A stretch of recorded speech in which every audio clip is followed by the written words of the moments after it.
part of Double P Media, doublepmedia.com.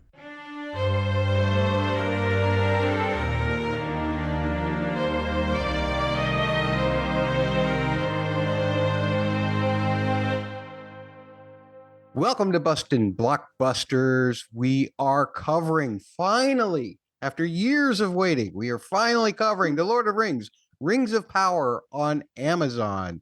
And we got a twofer this week with our first episodes of the series. We got Season 1, Episode 1, A Shadow of the Past, which was written by J.D. Payne and Patrick McKay, the showrunners, and directed by J. Bayona. And we got Season 1, Episode 2, Adrift, written by Gennifer Hutchison and directed by J. Bayona. Wonderful episodes. Can't wait to talk about them with my fellow co-host here. It is from Priscilla TV on YouTube. Welcome back to the podcast, Priscilla. Priscilla knows more than you do. Hello, thank you for having me, Matt. Greatly appreciative of you being here and helping me out with this, because goodness knows that I would have difficulty talking about all of this myself. Priscilla knows The Lord of the Rings and all of the books and all of those things much better than I do. Now, I'm not saying that you're an expert, Priscilla. I'm not going to say that. I'm not, yeah. But Thank you. I'm just saying that you know more than me. That's setting the bar pretty low, but you still know more than me. Yeah, let's put me like, I'm not an expert, but I'm not completely like oblivious. So I read the books. You read the books. You're not oblivious. Yeah. That's perfect. Well, the first thing that we want to do, Priscilla, is rate these episodes on a scale of 1 to 10. We are part of the Double P Podcast Network, which means that we have to give our ratings in the form of doubles. I rated the first episode 9 double Qs out of 10.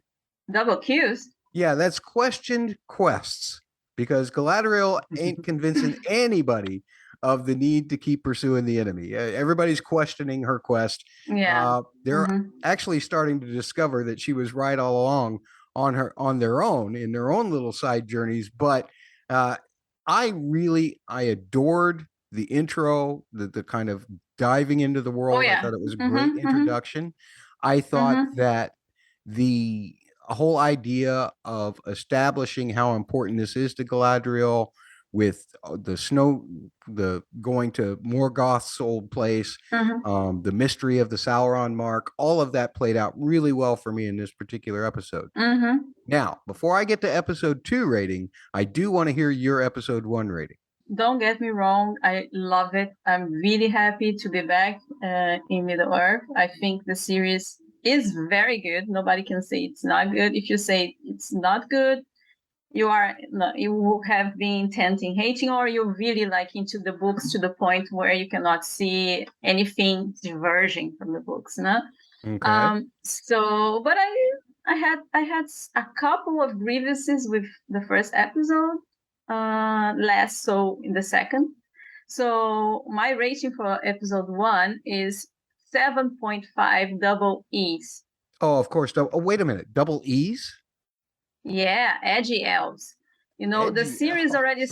Yeah, they start with like evil elven children bullying poor Galadriel Black in Valinor. Then you go to like very edgy and angsty elven soldiers, like not agreeing with Galadriel when she actually had made like a discovery and letting her, questioning her command. And then you go to the very like threatening, passive aggressive High King Gil-galad, giving her like a gift she never asked for and she didn't want to accept. So yeah, they were all a little bit edgy, or on the edge, if you may. That's kind of like when somebody in the U.S. government makes the president mad, and he ends up making them an ambassador to some far off away country that they didn't want to be at. It almost felt like Gil-galad was trying to get her out of the way. More so. Yeah, but did you see?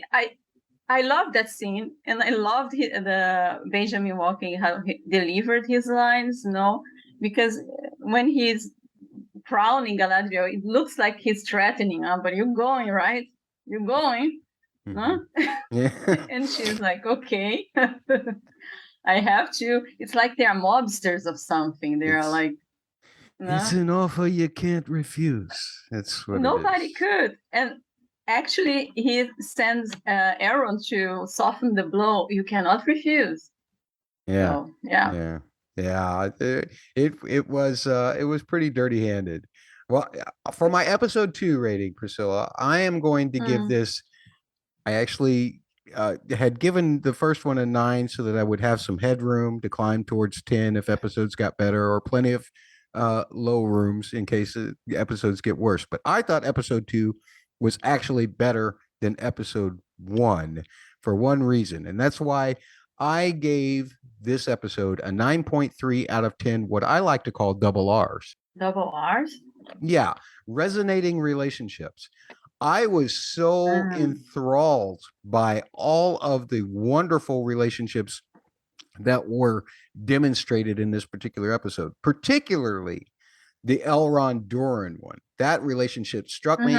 In some parts, it made my heart hurt because when Durin talked about how Elrond had never come around, and he was just oblivious. It's an elf. 20 years to him is a blink of an eye, but to Durin, no, that meant something, and it was very hurtful to him. And I love the establishment of that relationship and how Durin kind of starts to warm up to him towards the end. It was beautifully put. It was a high point. Yeah, no doubt it was Diza who helped warm that relationship back up. But the other relationship that I really liked was actually the one between Nori and the stranger. Although I do have some questions about Nori. We'll move on. We'll get to that a little bit later in Harfoot Haters, which I've included in this particular episode. But I just love the way that she was so willing to just help him, and he seems confused. And he's got these powers that he evidently knows how to use, but he doesn't understand how they can have implications on everything else around him. Yeah. But she is continuing to help him. So I love that. Now, what about your episode 2 rating? So for episode 2, it's better than episode 1. I think it flows better. You have, as you said, the start of establishing relationships, and you can see people interacting as people, no, not like all this political stuff and the return to evil, but they talking to each other and trying to figure out things together. So I gave this episode 2, 8.5 double D's. Oh, of course. Wait a minute. Did you say double D's? What does that stand for? Dashing Dwarves, no? Durin and his amazing beard. It was like he was the most valuable player, I think. Durin, we could see more of him. I hope we see more of him because he was lovely. His wife was lovely. The dwarves were very fun and like fun to be around, fun to see, and it gave you, because that's the thing. I understand that the Hobbits movies, they are not anybody's favorite by any margin. But when you read the book, like the book is full of music. The dwarves, they always like are playing something, and this got a little bit lost in the movies. They couldn't capture that they were actually a kind of like a happy bunch, when they are together, and they managed to capture that in the series. So I'm very pleased. I loved that too. I think that's a great double to put on that, and I'm glad that your rating went up for this particular episode too. Folks, as we like to say around here on the Double P and on Bustin' Blockbusters, who cares what we think? We want to know what you think. And in order to do that, you have to contact us. How do you do that? You tweet to @BustBlockbuster. So Bust Blockbuster on Twitter. You can also send emails to mattsaudioblog@gmail.com, mattsaudioblog@gmail.com. You can always leave comments on the website posts, which is mattsaudioblog.com, or you can leave comments on the YouTube videos. The YouTube videos are actually found on the Double P Media Network YouTube channel.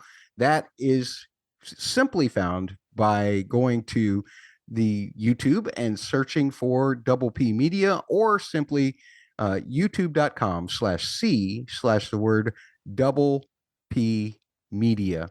and that will find you there. You can leave comments. Please like and subscribe.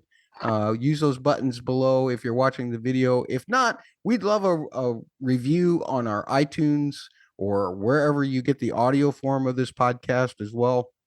Very important that we hear from you, understand what you like and dislike about this podcast as well, so that we can kind of try to improve it or ignore you completely, whichever we decide to do. Nonetheless, if you really do want to kind of go over our heads and talk to the bosses rather than, a little peon like me in the Double P Media Network, then you need to tweet to @double the letters PHQ on Twitter. Use that same spelling for Facebook, facebook.com/double the letters PHQ. And you can find the website for Double P at doublepmedia.com. That's the word double, the letter P, the word media, all strung together, .com. Yeah, Baba needs our help to pay for his house, as we discussed. So. Baba needs your help to pay for his house. So that means you need to watch our YouTube videos. You need to like the videos. You need to do everything. You need to click on the ads that you see on those videos. I mean, help Baba out. He's struggling here. He's got probably a $14 million mansion where he's at, and he's probably only paid for it with about, $10 or $11 million worth of YouTube views. Oh my God. Based on Only Murders in the Building alone. Which is a great podcast, by the way. Check out his Only the Murders in the Building podcast. A very fun series. Yeah, it's a very fun series also. Very fun series. Totally agreed. That's going to do it for all of the podcast information. We've bored you enough, but please do contact us. Let us know how you feel about these episodes. Something that I do that is a little bit different than most other podcasts around here is I love to talk about the music, the film score. I mean, if they're going to put in some kind of version of the Beastie Boys or something like that, I'm not going to comment on that. But if they're going to have somebody who is a great composer like Bear McCreary work on the score, then I'm going to talk about it. And this week, I know there was so much great music. We've already talked about how great the dwarf music was, but this week I have to just focus on Galadriel. And this video is kind of long. This segment is kind of long this time around, folks. So if you're not into talking about the music of the episode, please skip ahead about 17 minutes and meet us on the other side for our episode recap.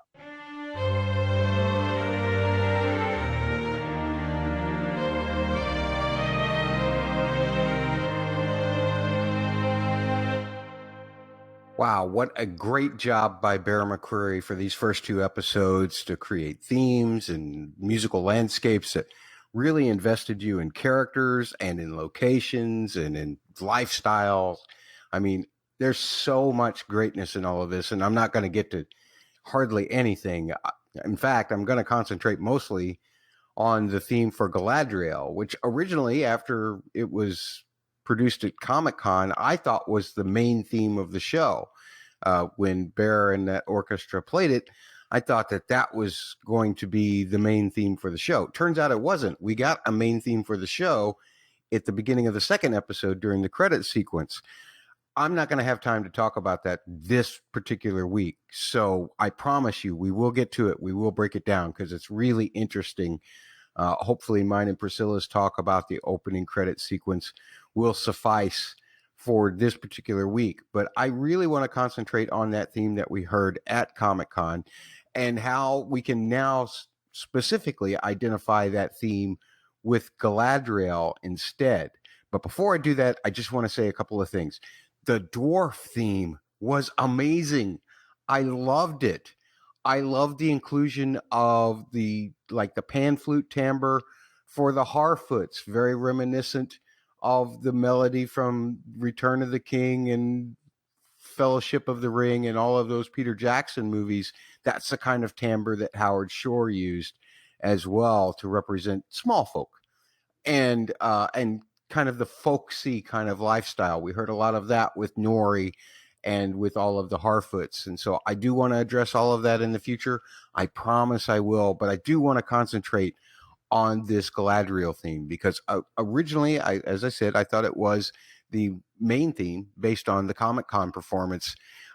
And some of the same principles that I outlined when we broke that down in our Comic-Con review with Coach T actually still definitely they pertain to Galadriel as well as the main story, as I had originally posited, because essentially this main story does seem to be about Galadriel's mission. Even though other people are going to be involved in everything, it's still about Galadriel. So Galadriel's theme can really be applied as almost a main theme for the show as well.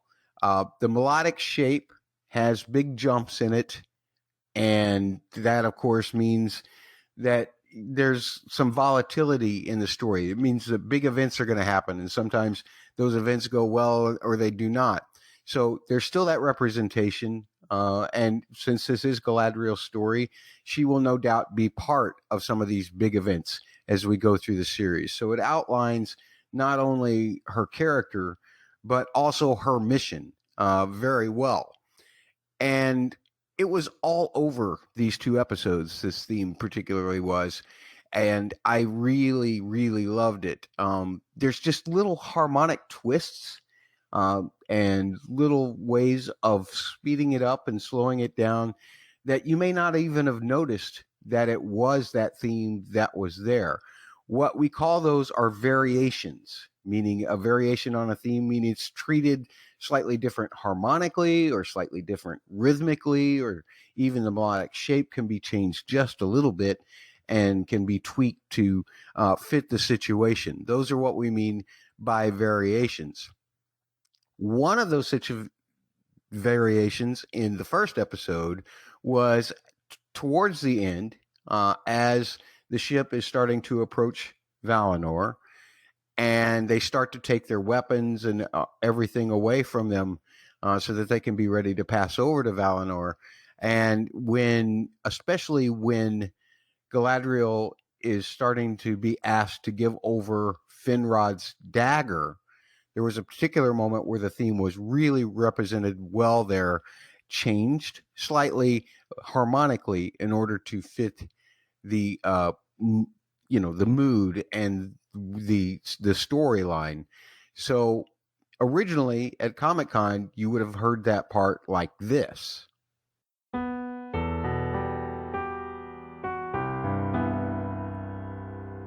And so that chord progression, the way that the chords move, the way that the harmony moves, it's very sure-footed. You get a very distinct sense of purpose. There's clear movement of the chords from a defined minor, which we know is serious, which Galadriel's mission is definitely serious, so that makes sense, to a defined major chord. And you don't need to know these terms really, but a major chord typically represents more hope and that type of thing in regards to this mission especially. She hopes that she achieves her mission. So a minor, serious, to a major, representing hope, is the usual way that this is defined. But in this particular moment, when she is giving up the dagger, she's unsure if she wants to give it up. And the music actually reflects that. It sounds like this.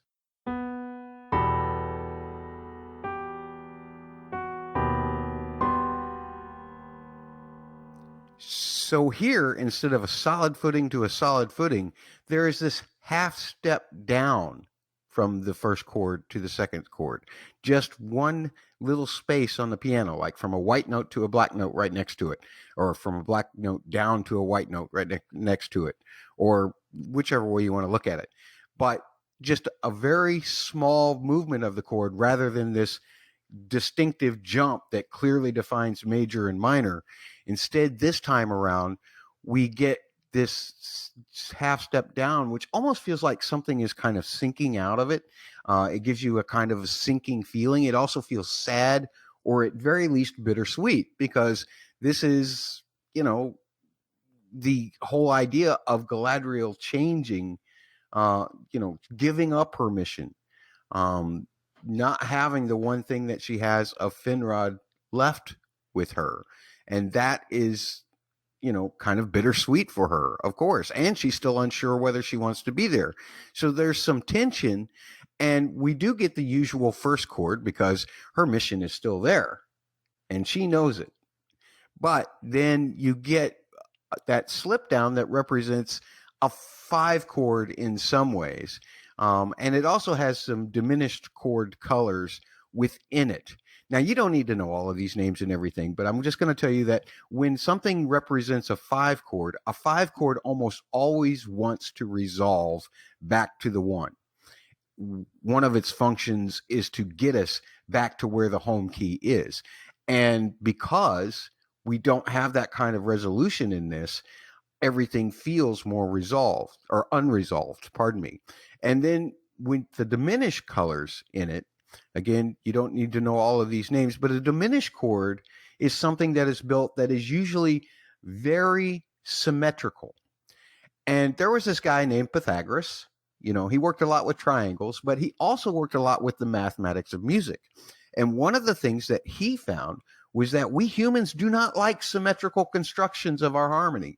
Anything that is easily divisible within the 12 notes of a scale, so 3s, 4s, those 2s, singles, those often make us feel more tense than if we have something that is built on 3 steps and then 4 steps. But if you have nothing but 3 steps or nothing but 4 steps, and 3 steps is what the diminished chord is, then you're going to feel more tension. And that's where all of these other notes within that chord come from. They kind of come from the diminished chord. And that's what makes it feel unfinished. It makes it feel uncomfortable to us. And we just don't like those distances. And that is exactly what is happening here. Galadriel's discomfort with leaving Middle Earth is really basically directly represented musically by Bear here. And you don't even really need to see Morford Clark's face to determine that Galadriel is hesitant to give up the dagger. The music actually tells you so. Or to leave Middle Earth, for that matter. And then, of course, you find out a couple of minutes later that, yeah, of course, she's not going to go to the Promised Land just yet. There's another thing to note about most of the representations of Galadriel's theme, not all, but most of the representations of Galadriel's theme in these 2 episodes, is that the melody is played by a French horn. Now, at Comic-Con, we get that beautiful version of the violin playing, which also felt a little bittersweet just because of the way that timbre works and the way that it was performed. But here, most of the time, the French horn is being used to do this melody. And Galadriel's theme, it kind of gives it a more sure-footedness. It also gives it kind of a mellow kind of sound, a rounded sound, as opposed to something that is piercing through. Slow, steady. This is Galadriel's mission. Also, what it does is it adds a little bit of melancholy to it. And especially here in that particular scene that we've been breaking down, Galadriel is melancholy. She doesn't want to leave Middle Earth. She doesn't feel like her mission is done. She misses Finrod. Actually, she'll never be able to even see his memorial again if she goes here. The last thing that she has of his is a dagger. And so a French horn was a perfect representation of Galadriel's feelings at that moment as well, because of that kind of melancholy sound. And because it is a darker timbre, it just works better than the violin would have there. A violin would have been poignantly sad, and we didn't need that. We need a little bit of conflict within Galadriel as she's trying to decide whether she's going to go through with, the big jump to the big island or whatever it is on the other side of the light there. So that was a wonderful way to do it. And I know I've talked a lot already, but I really do want to focus on one more Galadriel variation real quick before we move on to discussing the episode itself. And there's another scene with Galadriel after the worm in the second episode has attacked the survivor craft, where Galadriel is swimming back, and she doesn't really know if Halbrand is going to help her or not. Then, of course, he does end up reaching out his hand and helping her. But right up to that point, you can also hear a variation of Galadriel's theme again. Now, I'm going to play you 4 measures. I want you to concentrate mostly on the last 2, but I'm going to play the full phrase as we would have heard it at Comic-Con or as you might hear it on a record, or as you might normally hear it. So it would sound like this.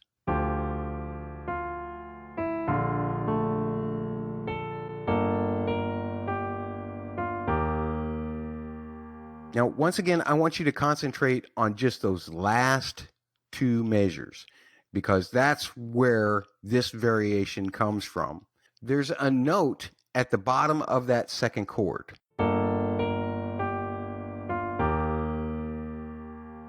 And that note doesn't really fit the key. It is in the usual treatment. It's nothing new. It's nothing exotic.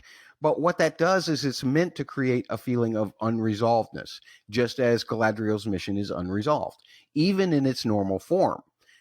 But in this particular case, it happens on the last measure.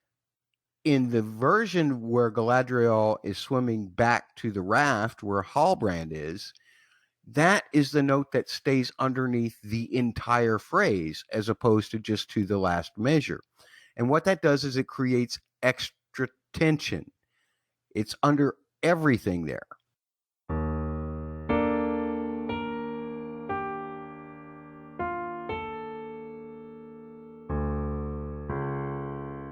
As I mentioned, having that note, doesn't matter whether it's in the main theme or in this version, it doesn't really fit the key.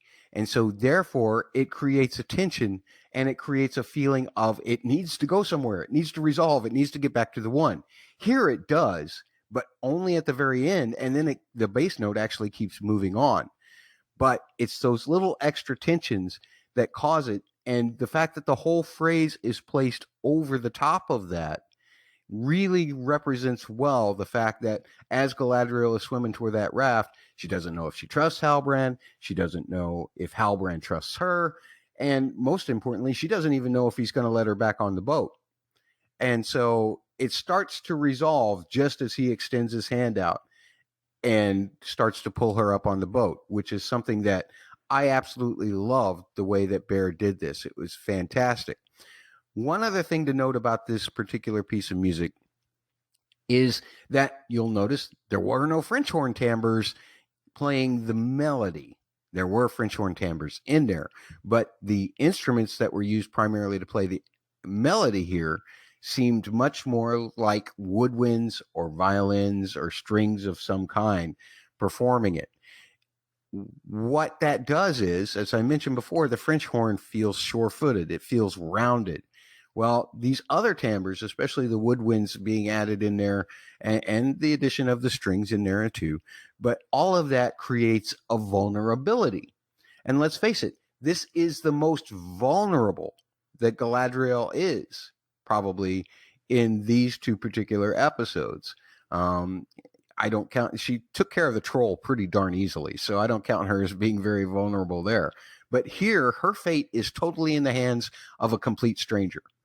And she's not used to that. And so the vulnerability of the sound of that timbre, of those instruments, helps contribute to tell us narratively what Galadriel is feeling. And that's all I've got for this particular week. I know there's so much music. I've got to take care of more of it. I promise I'll try to be a little more succinct and a little more clear the next time when we review episode 3. And I will get to that great dwarf theme. I may even put out a special episode sometime next week just to cover that great dwarf theme, because, oh my God, I loved it. I loved everything of Bear's score. I hope you did too. If you have any thoughts about that, feel free to tweet me at BustBlockbuster on Twitter. BustBlockbuster on Twitter. You can send emails to mattsaudioblog@gmail.com. You can just comment on the website, mattsaudioblog.com. You can also contact our friends at Double P Media. That's at the word double, the letters PHQ on Twitter. Back with Priscilla to talk about this episode right now.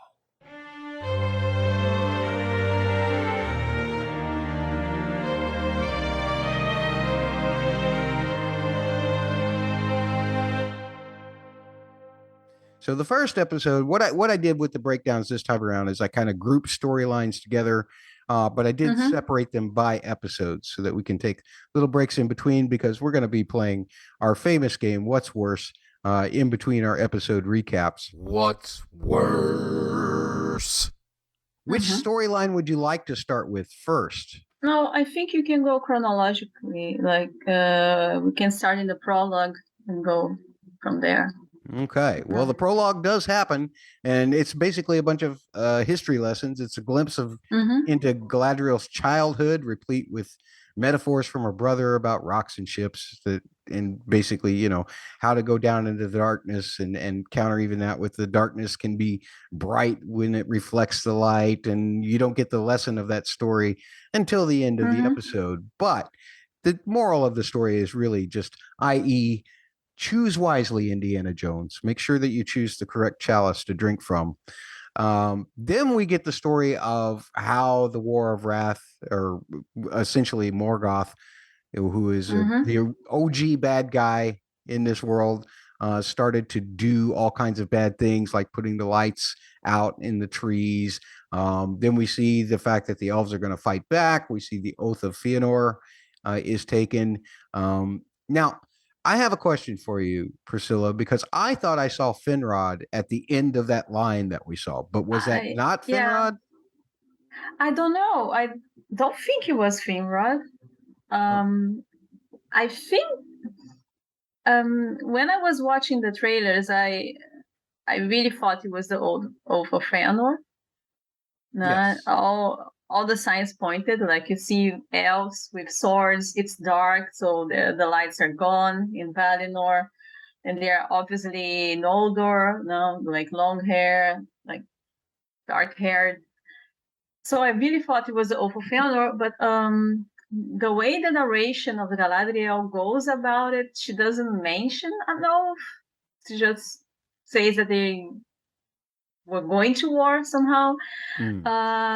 And I think they made it ambiguous because they don't have the rights to the Oath of Fëanor. Oh, actually. okay. They cannot. So they had to generalize it more, just like a call to battle.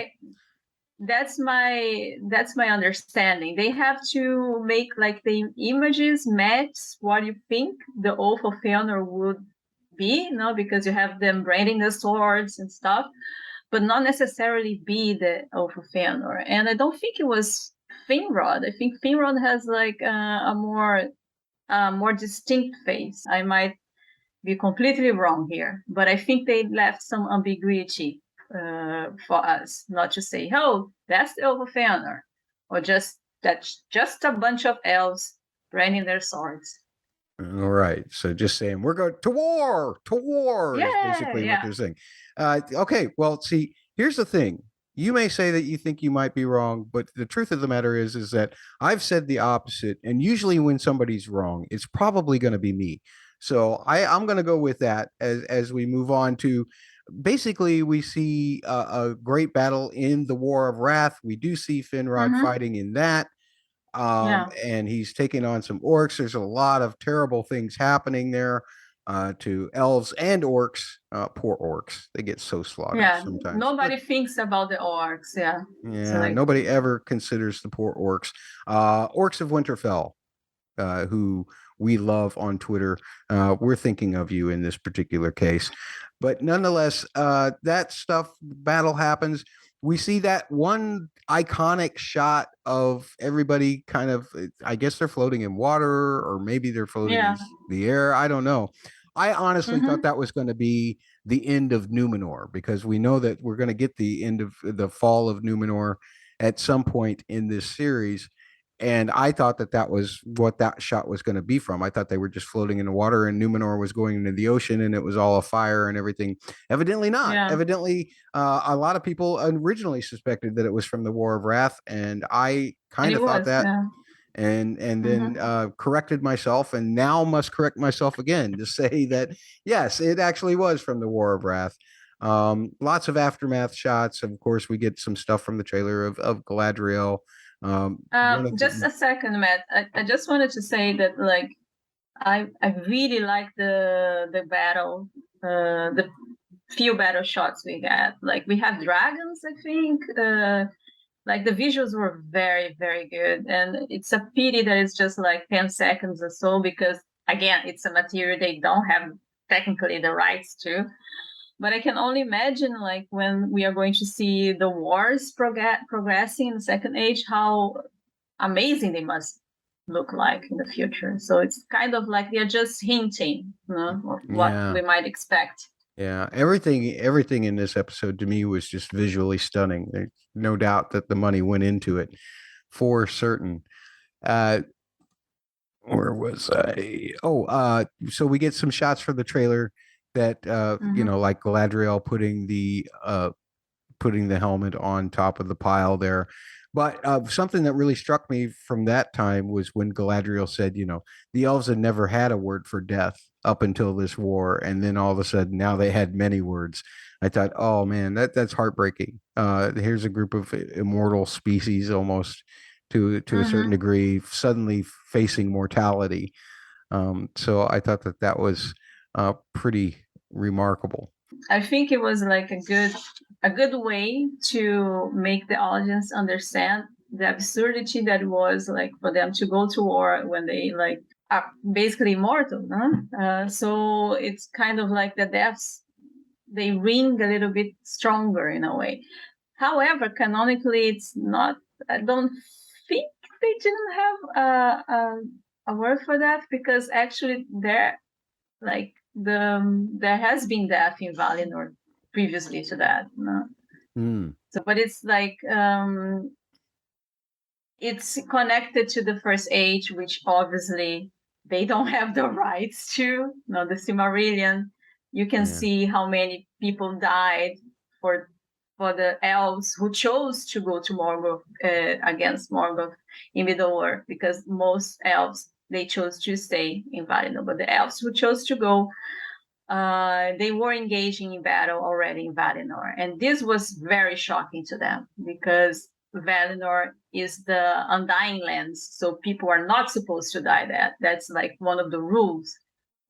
Completely unexpected was for them to go and not win the war, like in the first battle, for instance. Right. Because that's what she was going about. It took centuries for them to win. Yeah, she said that they thought they would win quickly, and instead it took a lot longer than expected. We also see Galadriel with her brother, who has passed since moved on. And we see this mysterious mark, which we come later to know in the episode as the mark of Sauron, which is on his body. Now, she says that that's what killed her brother. I was more interested in those big scars on his arm myself, but I don't know if that was just something so that they could allude to what the canon is in the books. Yes. Or whatever, but they did change it to where they could stay safe with the rights and just say it's the mark of Sauron that killed him. Yeah. I just have to say that I'm actually happy the way they did it, because I was not looking forward for them to change completely the canon and have Finrod die in the war. Right. Right. So they managed to show he fighting, then you cut to another scene, then like Galadriel explains that actually her brother was going after Sauron, and he went to battle directly with Sauron, which canonically is correct. He battled Sauron directly, but the contest is a little bit not explained explicitly, because they cannot, again. But they make sure to make this distinction. Now, Finrod, he died before, not at the war, and Galadriel has beef with Sauron because Sauron did kill her brother also. Yeah. Okay. So that's a double M, a mysterious mark, but we've already identified it as Sauron's mark. We move on to, I guess, a more present day. We have grown-up Galadriel once again. That's a double G, and she is leading a group of troops through the north, up a waterfall, up a frozen cliff next to a flowing waterfall. She gets all kinds of trouble from Thondir, who tries to tell her, hey, we've gone a long way. Can we just rest for a minute? Can we camp and then maybe think about going home? And she's like, nope. We got more to do. And she is continuing to press on, even when some elves aren't really making the journey very well. Thondir is still trying to convince her to stop. She's not having it. They do find Morgoth's northern fortress, and they enter it, and there's a creature watching, which we find out later is a snow troll.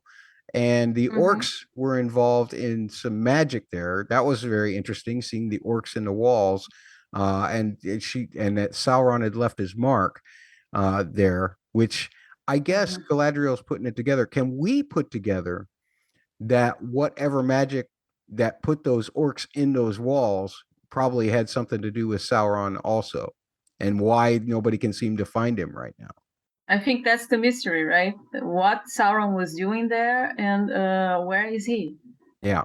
Basically. What, where, why, when, how, all of these things. I mean, why we know Sauron wants to rule the world, basically. But that's true.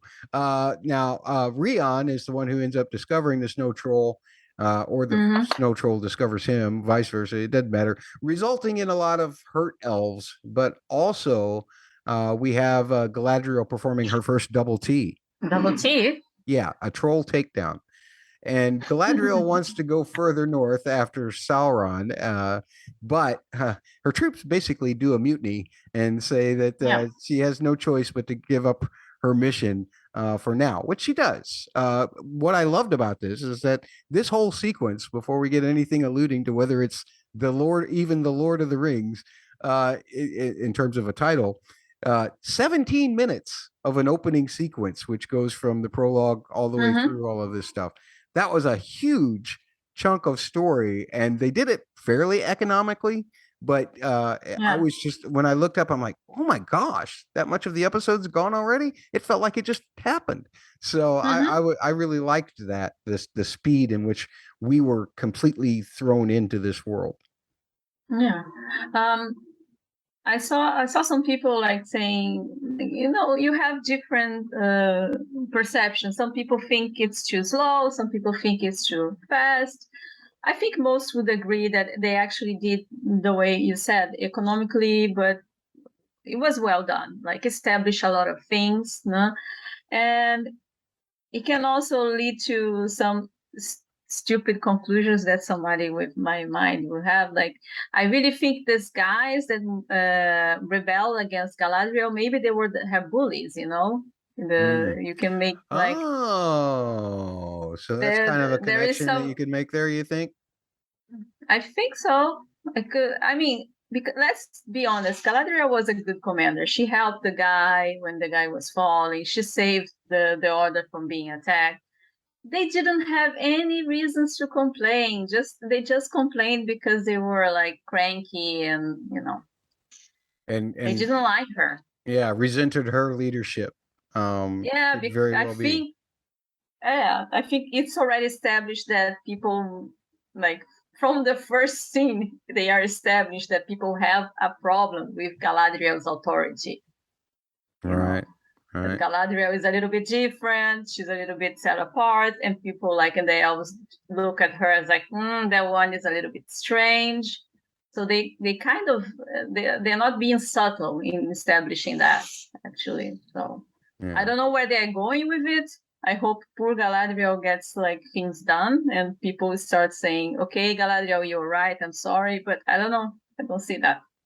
Yeah. Well, by the end of the episode, I guess she doesn't have to worry about these particular guys anymore. Anyway, they're gone to Valinor.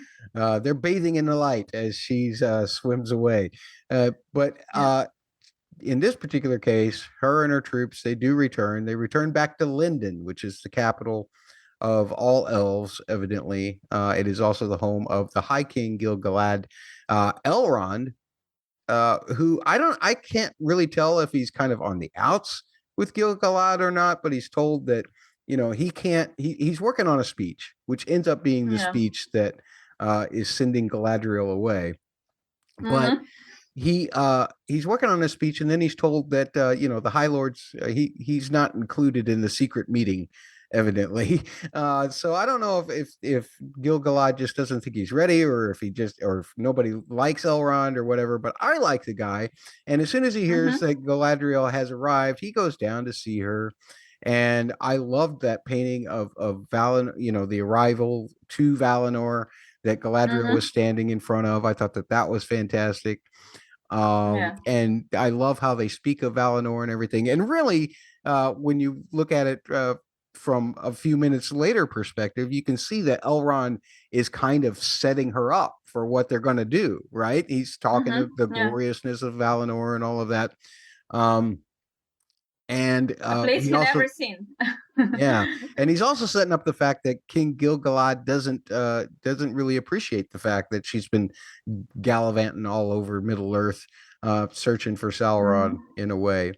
So they set up this ceremony, and Galadriel and her soldiers are honored. And then again, this is a speech that Elrond wrote, and when Galadriel is beginning to get her reward, before she knows what the real reward is, there's already tension between her and Gil-galad. She wants to talk to him about the fact that she's found this evidence, and Gil-galad's not really wanting anything to do with it. And because of that, they don't seem to like each other very much.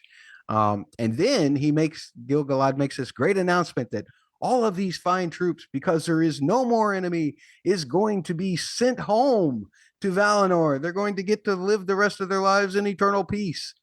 And whoa, that look that Galadriel gives Elrond, that was a stare of daggers right there, and Elrond knows it. He's like, oh crap, I've been caught.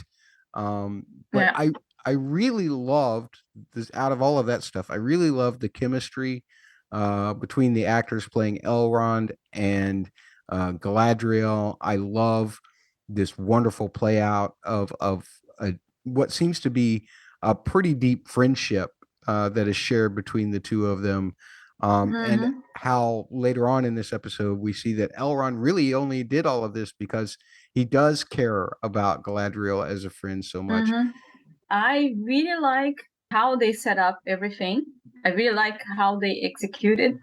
I'm not sure if it fits my idea or how this would have played out because of the connections between the three of them, of Elrond, Galadriel, and Gil-galad, basically. When you start and they say, oh, you cannot go because only the elf lords can go, are they insinuating that it's because he's a half elven, not a full elf? Are they saying that? Are they insinuating the reason he's not being let in? Do you think the emphasis was maybe on the wrong word? Because I wouldn't consider Elrond a lord now, but it did seem like they were emphasizing the word elf, which did something about whatever his lineage is. But I kind of thought, well, if this council had existed after Rivendell, then I would imagine Elrond would have been invited because he would have been a lord then, right? Yeah, Gil-galad eventually gives Elrond Rivendell for him, basically, to become a lord. So, or maybe the other interpretation I can have from this is just that Elrond is writing like his speeches, so Gil-galad doesn't want to be seen as somebody who is being too who Elrond is advising too much, or like a puppet in Elrond's. I don't know. What feels strange is because like when Galadriel comes, the elf that tells Elrond that she's there, she just says she's your friend arrived. Galadriel is a princess. She's a princess of the House of Finarfin. This is a big deal. People should know Galadriel. Even though she's gone for hundreds of years, people should know who Galadriel is in Lindon. And again, what makes it strange, because not strange, but I suppose it was not explored, and makes the awkwardness and the whole idea that Gil-galad is very annoyed with Galadriel. Galadriel is like a troublemaker, so he wants to send her away, not to create any more problems for him, is that basically they are related. So makes the dynamics of this family a little bit dysfunctional, and I would love them to explore that. Okay, that makes a lot of sense. I would like to see that too, actually.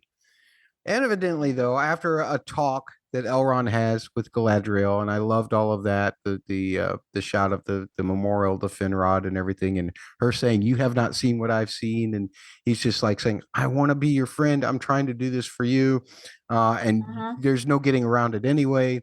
So Galadriel kind of gives up, and she says, "Okay, I'll get on the boat," and so she does. And then Elrond, as soon as Galadriel can't be seen anymore, I love that they mentioned they sent them through the Grey Havens, I guess, before they put them on the boat. So that's just exactly like the books proper. Yes, yeah. And then she gets on the boat, goes away, and eventually, not even Elrond with his super elf eyes, that's a double E, could see Galadriel anymore. She's too far out to sea. Yeah. And right as soon as he does this, Gil-galad says, "Hey, here we go. Item number 2. Now we've got that problem taken care of, because if she'd have stuck around here, kept looking for it, she'd have poked the bear, and then the bear would have come back. Now we're safe." Silly Gil-galad, you don't know anything. And then, well, like his rationale, it's kind of okay. I mean, we have a saying in Brazil, like, if you want to find trouble, you just need to search for it. okay. So if you don't search for it, maybe you won't find it.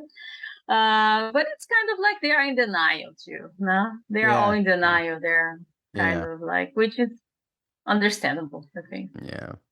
So Gil-galad's on to the next thing, and that thing is introducing Elrond to Lord Celebrimbor. Lord Celebrimbor is the Lord of Eregion. Is that how you say that? Eregion, yeah.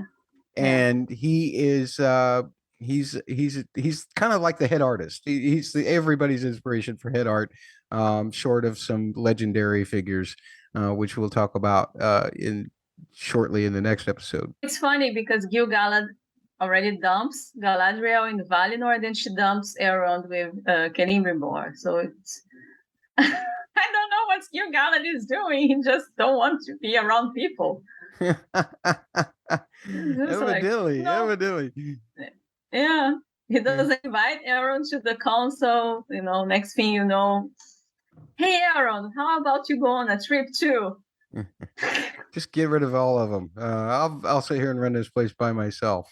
Anyway, so Galadriel is now out to sea. They're getting prepared for their big trip crossover. Evidently, you can't wear armor. You can't wear any kind of weapons or anything when you cross through the light to Valinor. So there's this huge, lovely ceremony of them removing their armor and everything. But Galadriel is really having trouble parting with her brother's dagger. It seems like that's very important to her. She might also trying to kind of subconsciously hold on to her mission as well. She's not, because that's what that dagger represents to her. Thorndeer is just like, "What are you doing? You're going to ruin this for us too." And that was awful. As usual. What a jerk. Then they are greeted by the warm light and birds and song. What a glorious song. And then the whole boat joins in the singing. I loved all of that. I thought that was fantastic. And as this is happening, we see other shots from around the realm where there's a meteor that's eventually going to touch kind of all storylines in the fact that once this meteor lands, trouble starts happening all over the place. But all of these other people in these other storylines start seeing it fall from the sky, including Gil-galad, which is really awful. But we see that this meteor crashes near Nori Brandefoot. Then we get Galadriel having to choose. As the boat is starting to go into the light, she's having to choose whether she wants to go to Valinor or not. But instead, she backs away, chooses her brother's dagger, and jumps into the ocean all by herself. The boat disappears into eternal peace. She's left to swim a long way to somewhere. Is the way I get very it. Long way. A very long way to somewhere. But one of the more interesting, strange. Yes, one of the more interesting things that hit me was just as soon as that meteor came down, one of the leaves off of that great tree in Linden fell off, and Gil-galad picked it up, and it looked like it was dying. And I'm thinking that was black speech that we heard when he picked it up. Is that correct? I think it's possible. But I was more like picturing, because when you have in the later scene the cow, and Elrond goes to milk the cow, and then it comes out of her like this black thing. So I was more interested, because the leaf, it starts to get that certain black substance, no? Yes. So it seems that that is some sort of like a curse of Sauron or something like that. It was infecting. It's infecting the nature at some point. Yeah. So I was paying more attention to that part than the black speech, but it's completely possible that they did that. Well, connection. I mean, I don't speak black speech fluently. I try to Neither avoid do I. people who do. I couldn't tell you exactly what was said or whether it even was black speech, but I know that there were whispers that weren't natural that were happening when that leaf was falling, or when with the cow or what have you. So that's a real clue that things are going awry around here. And that's Galadriel's story for the first episode. Things are going south. Things are going south, and so are we. We're going to the Southlands, the lands of men, where Arondir and his fellow elf Midor, I don't know how you say that, but they're visiting an inn or a bar. It happens to be the place where Bronwyn lives, and well, she doesn't live in the bar. Sorry, that's not what I meant. No. She doesn't live in a bar. She has her own house. She doesn't have to live in a bar. Evidently, the elves don't trust Southlanders at all, but it doesn't seem like the Southlanders trust elves that much either. But Arondir seems to trust. Arondir. Okay, Arondir seems to trust Bronwyn enough to accept some Alpharin seeds from her, which is some kind of plant. He was a gardener, evidently, before many centuries ago, before he had to take up being parts of the war, and later on being in this watchtower, which is overlooking the whole Southland. That evidently that a lot of trouble came from during Morgoth's time. It seemed like he had a lot of influence over the men in these areas, and therefore the elves are maintaining watch on them. As Arondir is in the bar, he hears this story, or he kind of overhears as he's walking in a story about a patch of poison grass, like the leaves that are kind of that Gil-galad found that was kind of poison, probably so. But this patch, Arondir feels that this is worth investigating. Also, he's not just doing that unauthorized investigation, because we all know Gil-galad thinks that everything's done, but he's also probably unauthorized investigating Bronwyn herself, because he really seems to have a thing for her. And then the word comes down, of course, that King Gil-galad is eliminating Arondir's position. He's getting a layoff, folks.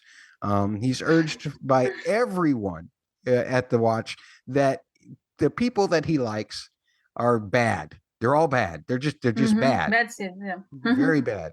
And that he should just pack up and go home, go back to his normal life. How do you pick up and go home to a normal life after you've been away for 200 years? I have no idea. Instead, he goes to Bronwyn's home, the place where they told him not to go.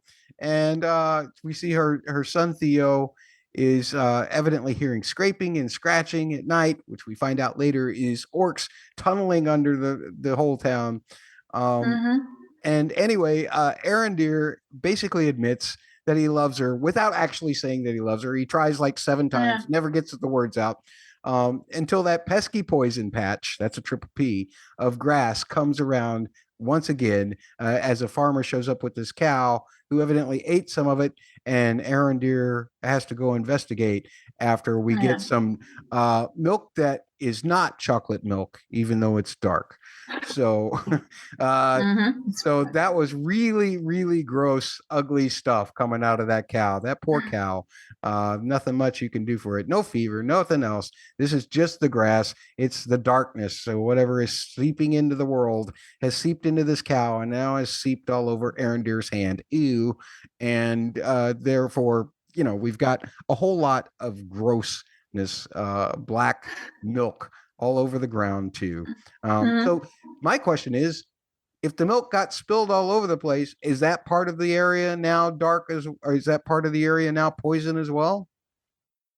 I have no idea. I would assume it, but I don't think it will make that much difference because the orcs are coming anyway. So yeah, that's true. It wouldn't make much difference. And also, like some good people on internet found out, they released the maps, and like basically the Southlands is in Mordor. So so basically they are in Mordor. So it's the future. Let's just say that the black milk cow is the future of the place. A visionary cow that knows exactly what's happening with this land in the future. And because these people are so maybe overseated with the tendencies to side with a Morgoth or a Sauron, maybe that's why Sauron chooses it as his home. I'm going to defend that because basically, like, when you read the Silmarillion, it's explained why this happens. Basically, like, Morgoth is evil, 100% evil. He is the origins of evil. He's evil. So he is the first of his order, the Valar, to come to Middle-earth. Before that, nobody knew anything. So he comes to Middle-earth and he poisoned first the elves, saying, "Oh, these guys from Valinor, you should not listen to them. They are evil. I'm good."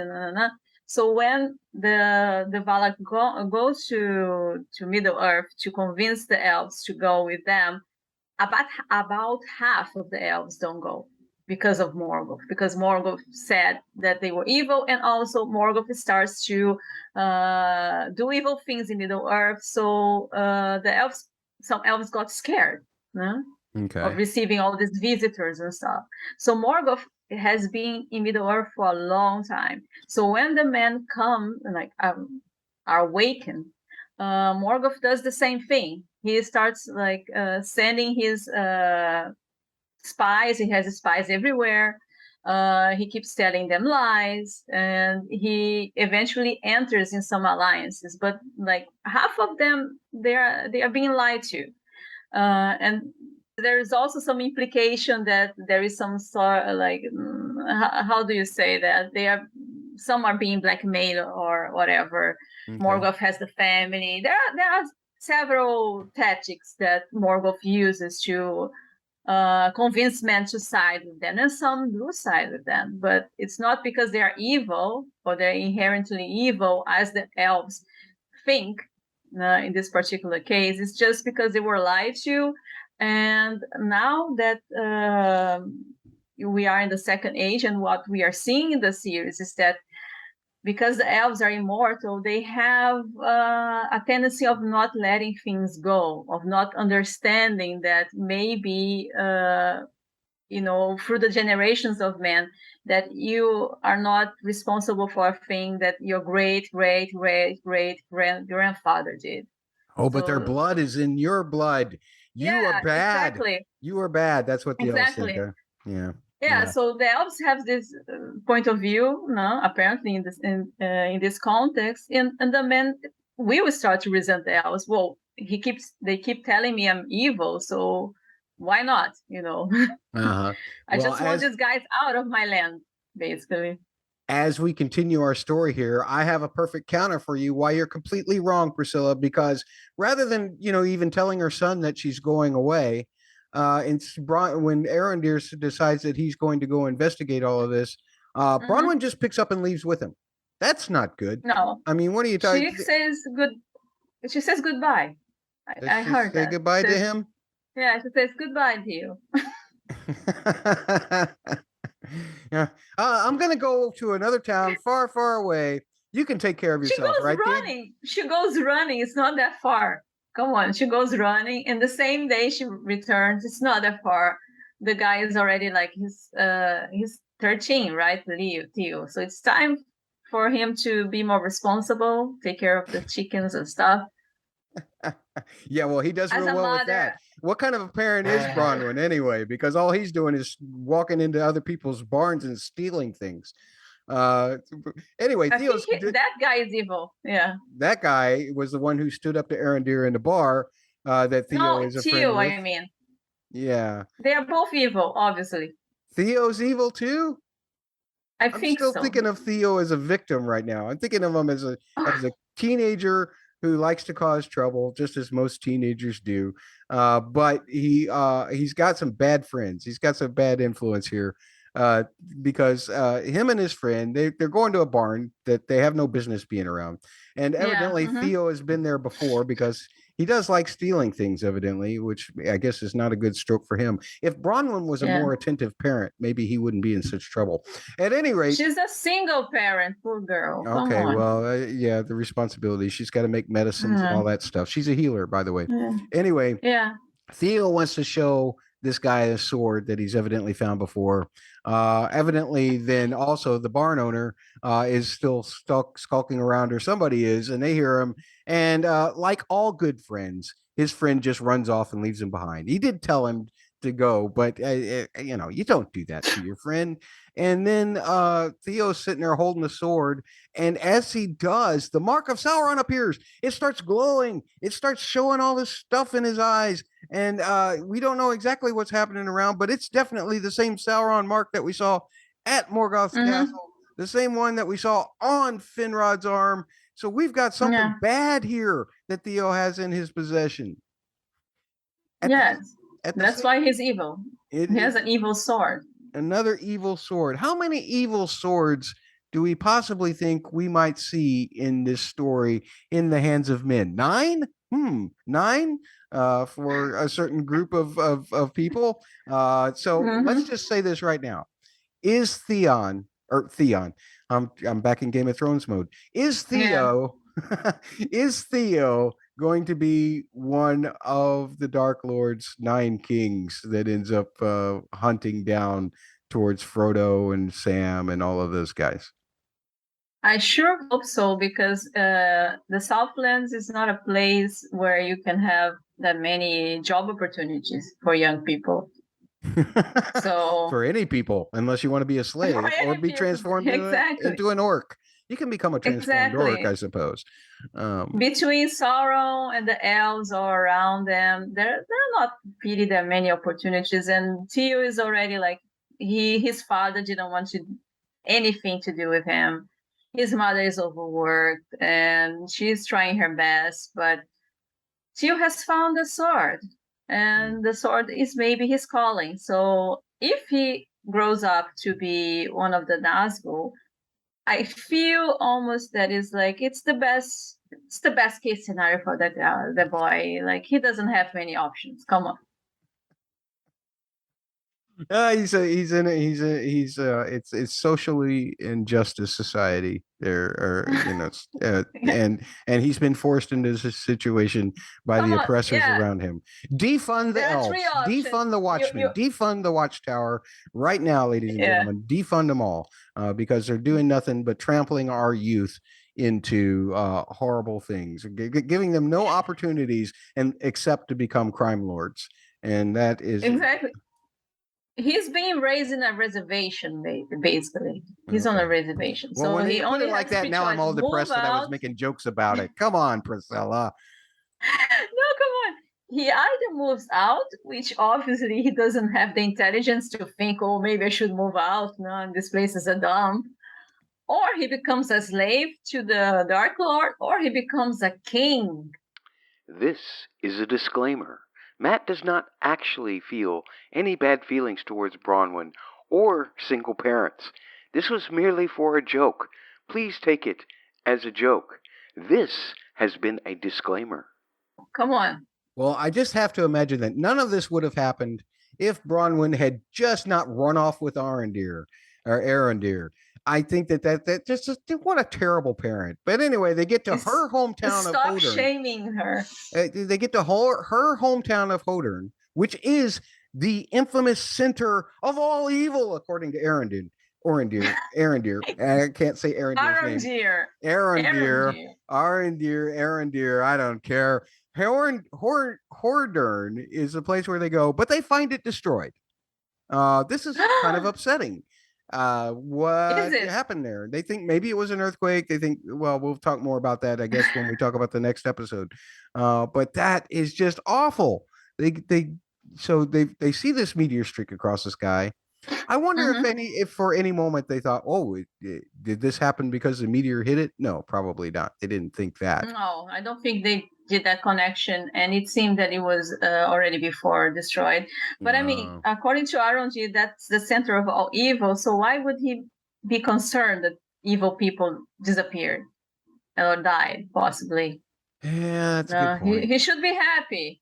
Or maybe he's like, oh my God, they are up to something. Well, see, now he's found out that the woman that he loves is from there. So he doesn't want to offend her. So that's why he doesn't say anything.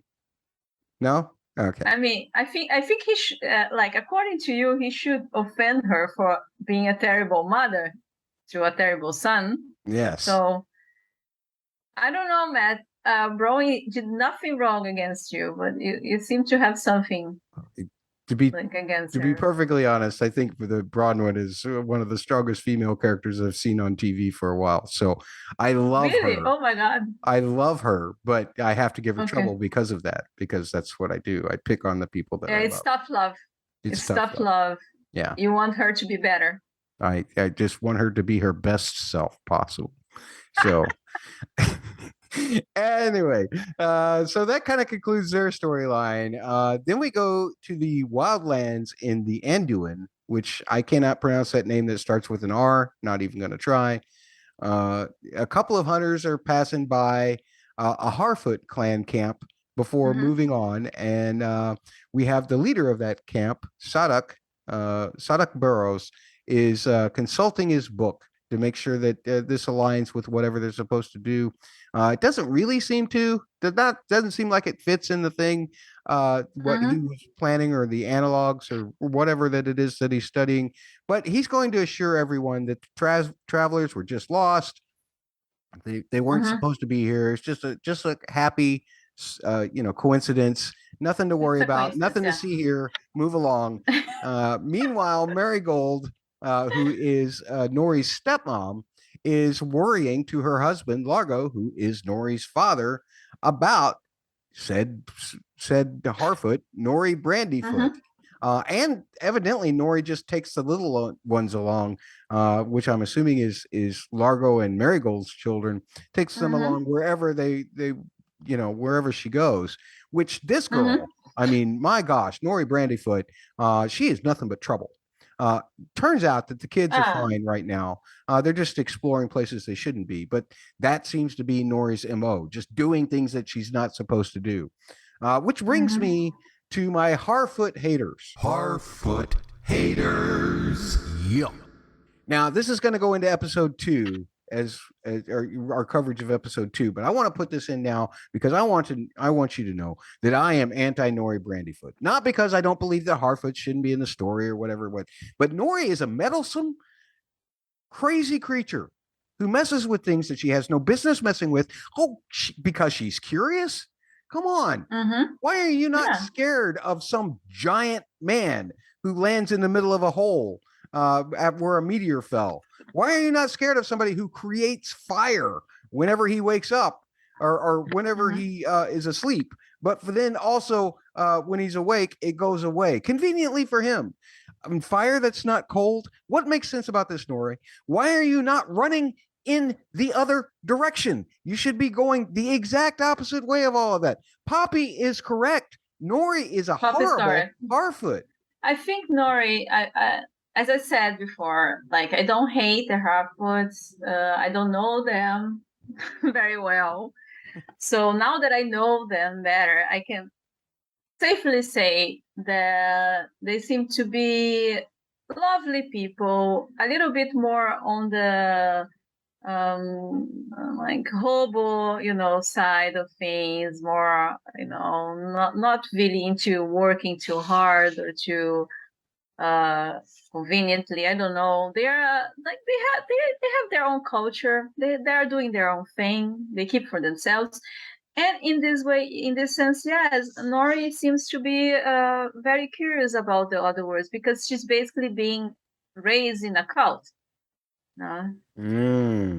She's like, she's the kid that is being raised by, I don't know, like very strict parents. You cannot go out, you cannot do this, and no, you cannot stay longer after school with your friends. You have to go straight home. But she's this kid that has this normal curiosity of kids, and she's always told not to do things.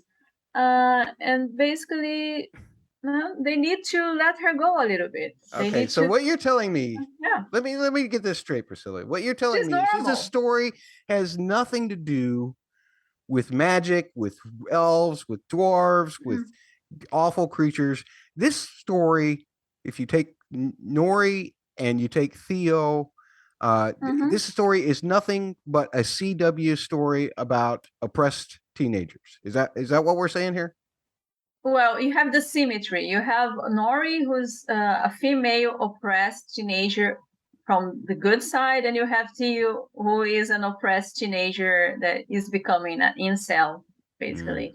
Okay. So Nori represents what like oppressed teenagers can do in the world to overcome their oppression. She wants to help. She just wants to help. She's not asking for much. She just wants to help the children have berries. She wants to help the stranger go to this constellation that he wants. She just wants to help. Okay, well, let's talk about that. She wants to give the children berries, so she exposes them to wolves or wargs or whatever those things were. That wasn't think it was smart. wargs, no? Yeah, I think it was wargs too. She called it a wolf. She didn't know. She didn't know they were. Yeah, she didn't know they were there. And immediately when she found out they were there, like she called the children, said, "Let's go home. Everything is fine." She was a very good kid. I would have preferred her to tell the parents that she saw wargs. But we know that teenagers, they like to keep their secrets, as we saw with Theo. Yeah, well, okay. I'll concede for now. But anyway, Nori and Poppy do get the little ones back to the Harfoot camp just fine, with no warg interruptions. But Nori gets a scolding from Marigold, as she should, and the slight suggestion from her father, Largo, who says, maybe just don't do quite extremely as you've been doing extremely. In the meantime, Sadak Burrows is still checking books, and now he's checking stars. And Nori, once again, is doing something that she shouldn't be doing. She's eavesdropping on an old man's mutterings. She overhears him commenting, and he ends up having to explain that the skies are strange. Sure enough, later that night, the meteor comes. And since Nori just happens to be the closest one to it, and of course, Nori is the one who has to investigate because she loves adventure. She loves getting her nose where it shouldn't be. She loves talking about wonderings and wanderings and wanderings and wanderings. And now she's wondering what the hell that rock is. And so she goes and sees, and there's a crater, and seemingly unaffected by a fire or special effects around him is this gentleman that we end up knowing as the stranger, but for now I'm just going to call him the Double M. Double M? Yeah, the Meteor Man. He should be Meteorite Man, because apparently when the meteor falls, it becomes a meteorite. Meteorite. So we're all wrong. He's not Meteor Man. He's Meteorite Man, not Meteor Man. Meteorite Man. Hey, we've covered all of episode 1 so far. Do you have any other thoughts about the Harfoots before we move on to taking just a little bit of a break before we get to episode 2? I think I was very skeptical of the Harfoots, but you said that they would be the heart of the story. And now I'm inclined to believe that they were a pleasant surprise. They were not contrived. I really felt the sense of their community, that they are really together. They are like families. They are very close to each other.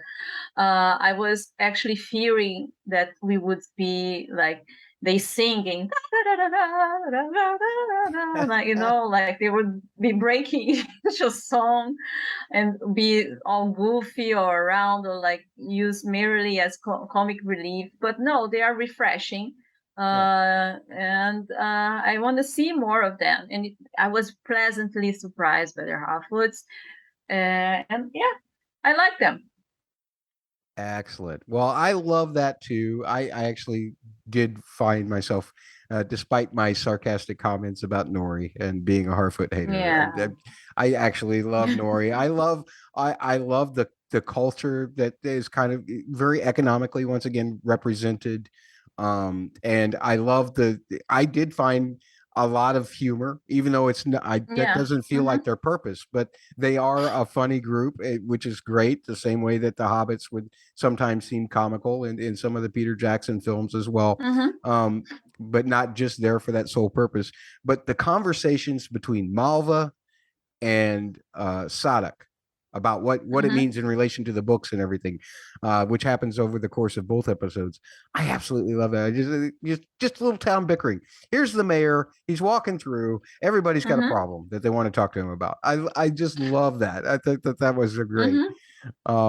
But that's enough about that particular episode. We're halfway through our recaps. We got to take a short break because it's a lot to talk about these stories all in one shot. So why don't we play a game of What's Worse? What's worse? Now, Priscilla, what we do when we play What's Worse is we come up with a couple of questions about what situations we think might be worse than others. And one of us will ask the question, the other one gets to choose whichever choice they want. And then the person who asks the question ends up having to take the other side and debate it. Now, I know that you in particular did not have a high school debate team, but for those of us in the United States who know what a high school debate team is, then this is like practice for the big meet, right? Where you have to take the opposite side. So this is what we're going to do. The question that I have for you, Priscilla, is which is worse, to be gifted in an all-inclusive cruise trip to Valinor when it is actually the last place you want to go, or to have all your subordinates rebel against you in the exact moment that you find what you have been looking for all along? Which is worse? Well, I gotta say, it has to be the all-inclusive cruise trip to Valinor. First of all, you don't want to go. No? Second of all, you are stuck in a ship with people you probably don't want to hang out with for a long time. They take all your weapons and they leave you in a nightgown. So it's terrible. It sounds. I didn't see any service, like any beverage being served. No, nothing. You just go there and they take your weapons, take everything from you, and you stand there in a nightgown looking at the light. Priscilla, I think that is a wonderful argument that you made for the inclusive cruise trip. I think that is a wonderful argument that you made, but you're completely wrong. And here's why. Okay. First of all, nobody ever turns down a free trip. You win a trip, you take the trip. You love the trip. You find it's a chance to discover. It's a chance to learn new things. It's a chance to become part of light and glorious song and birds and all kinds of things. Why would you turn that down? And to have your friends rebel against you. I mean, granted, maybe they were the kids that kind of, threw rocks at your swan boat when you were a kid. Yeah. I mean, that's just, see, they've hated you all along. That's why that's worse. Yes. It's not just the feeling of knowing that they're not going to be here for you now. It's the fact that they've never been here for you. They are awful. They hate you. How can you go through life knowing that you're surrounded by people who hate you? It's just awful. On the other hand, you get to go on the reason the Valinor trip is better is because you don't have to worry about them anymore. You're light. You're in another plane of existence. You don't care about them anymore. They don't matter in your world. So that's why. Matt. Okay. Galadriel chose to jump from the cruise ship because she couldn't take that people anymore. That was the only way that she could ever be happy, was to get rid of all of the people who hated her so much, because it was so bad. She had to commit Valinorcide, which is to cast the people that you hate into Valinor. These guys were there in Valinor. They hated her in Valinor. They went to Middle Earth. They hated her in Middle Earth. Now she's stuck in a ship. Continue to hate her, and then she visualized, oh my God, if I go to Valinor, they're going to continue hating me in Valinor like they did when I was a child. So maybe Middle Earth is better for me because they are not going to be there. That's exactly why having those people as friends who back out on you is worse than going to Valinor. It's terrible. Yeah. All right. Back to the episode recaps.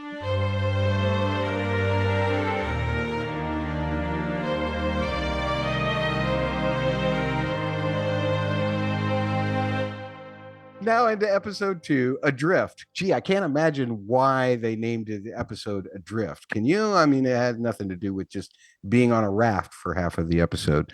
But anyway, let's talk about this first, because for the first time, we got the credit sequence for this show. What did you think of all of the moving symbols, reforming symbols, and all of that stuff? Did you like it? I didn't understand what any of the symbols meant. I'm going to admit, I'm not a Tolkien expert. Okay. Maybe you picked up some things that I did not, but I absolutely loved the credit sequence. I loved the music, which was not the theme that I expected it to be. I expected it to be Galadriel's theme. Instead, it was this brand new piece of music that I had not heard. It may be out on a soundtrack somewhere, but I had not heard it yet. And I really liked it because they took the melody and they treated it under a major chord one time and then under a minor chord when the dark stuff started coming in. I love the way that was represented, and I thought it was just pretty visually stunning. What did you think of the credit sequence? I don't know. I didn't like much. Really? You know, like the Wheel of Time, they had for me like the best title sequence that I've seen. Yeah, I like it. I loved it. It was already like every time I would watch a Wheel of Time episode, it was like it's already a 7 just because of the intro, just because I loved it. It was a celebration. You saw it was amazing. So I expected kind of like the same treatment, and I think they kind of went there, but I don't know. I was confused because I thought it was like little seeds, and then I keep saying, are these seeds? Are this? What is this? Is this sand? What is this thing that keeps forming all these symbols? So I didn't even pay attention to the symbols. I was trying to figure out what was that thing. The whole time. Are they seeds, or it's sand, or it's something else that I don't know? So I got confused, and then it was over, and then I was like, okay. I don't understand what's going on. When it comes up again and you have the option to skip to the episode, will you hit the skip button? I will hit the skip button because I don't want to fall to this trap again to try to figure out what it is made of.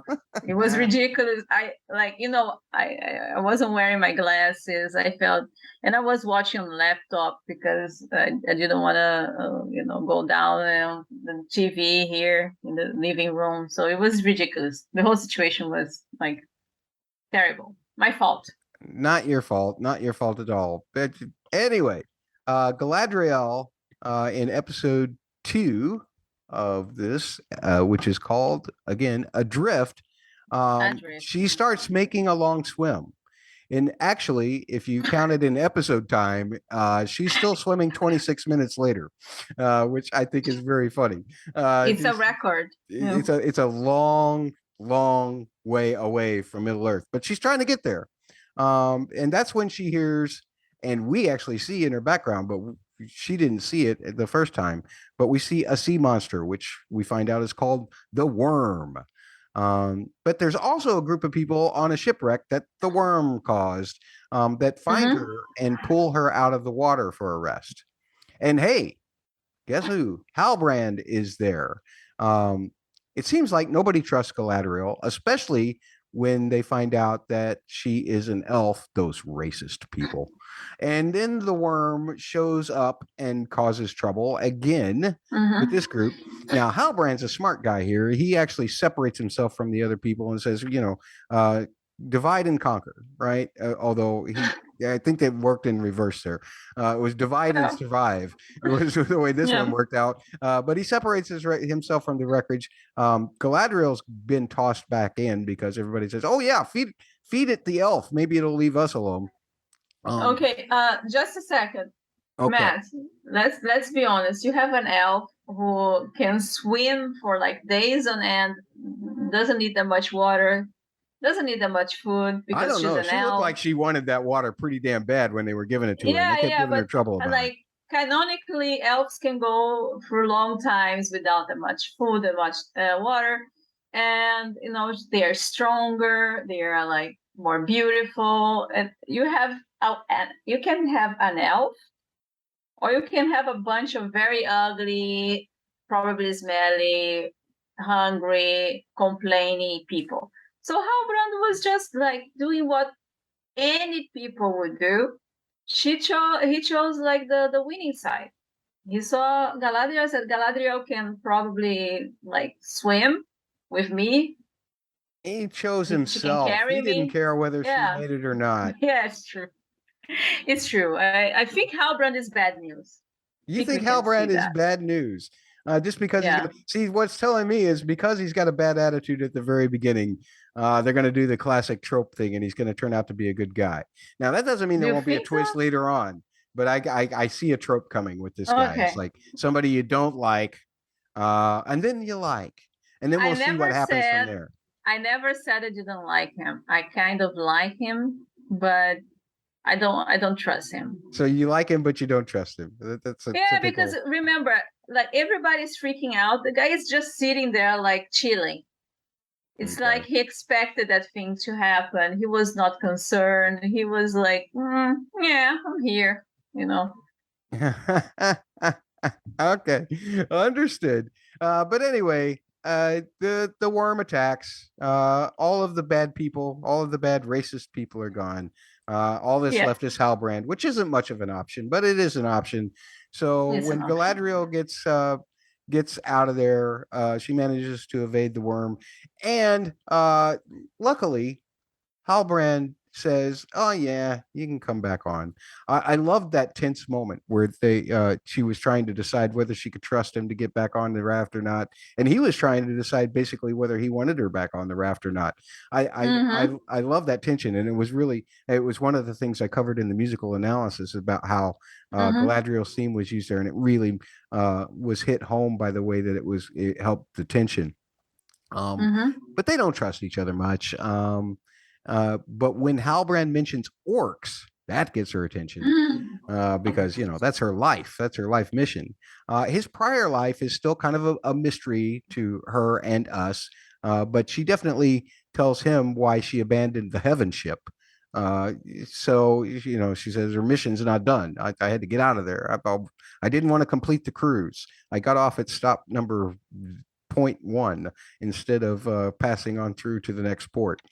And so a storm ends up forcing them to work together in order to survive. Galadriel does what I don't know if you would call this very smart or not, but she secures herself to the raft in a way.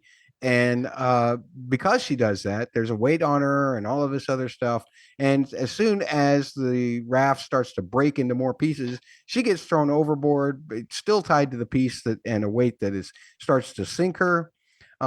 Fortunately, that was attached to another rope. She was trying to get Halbrand to tie himself up too. That would have been bad for both of them. So I say bad decision, Galadriel, all the way around.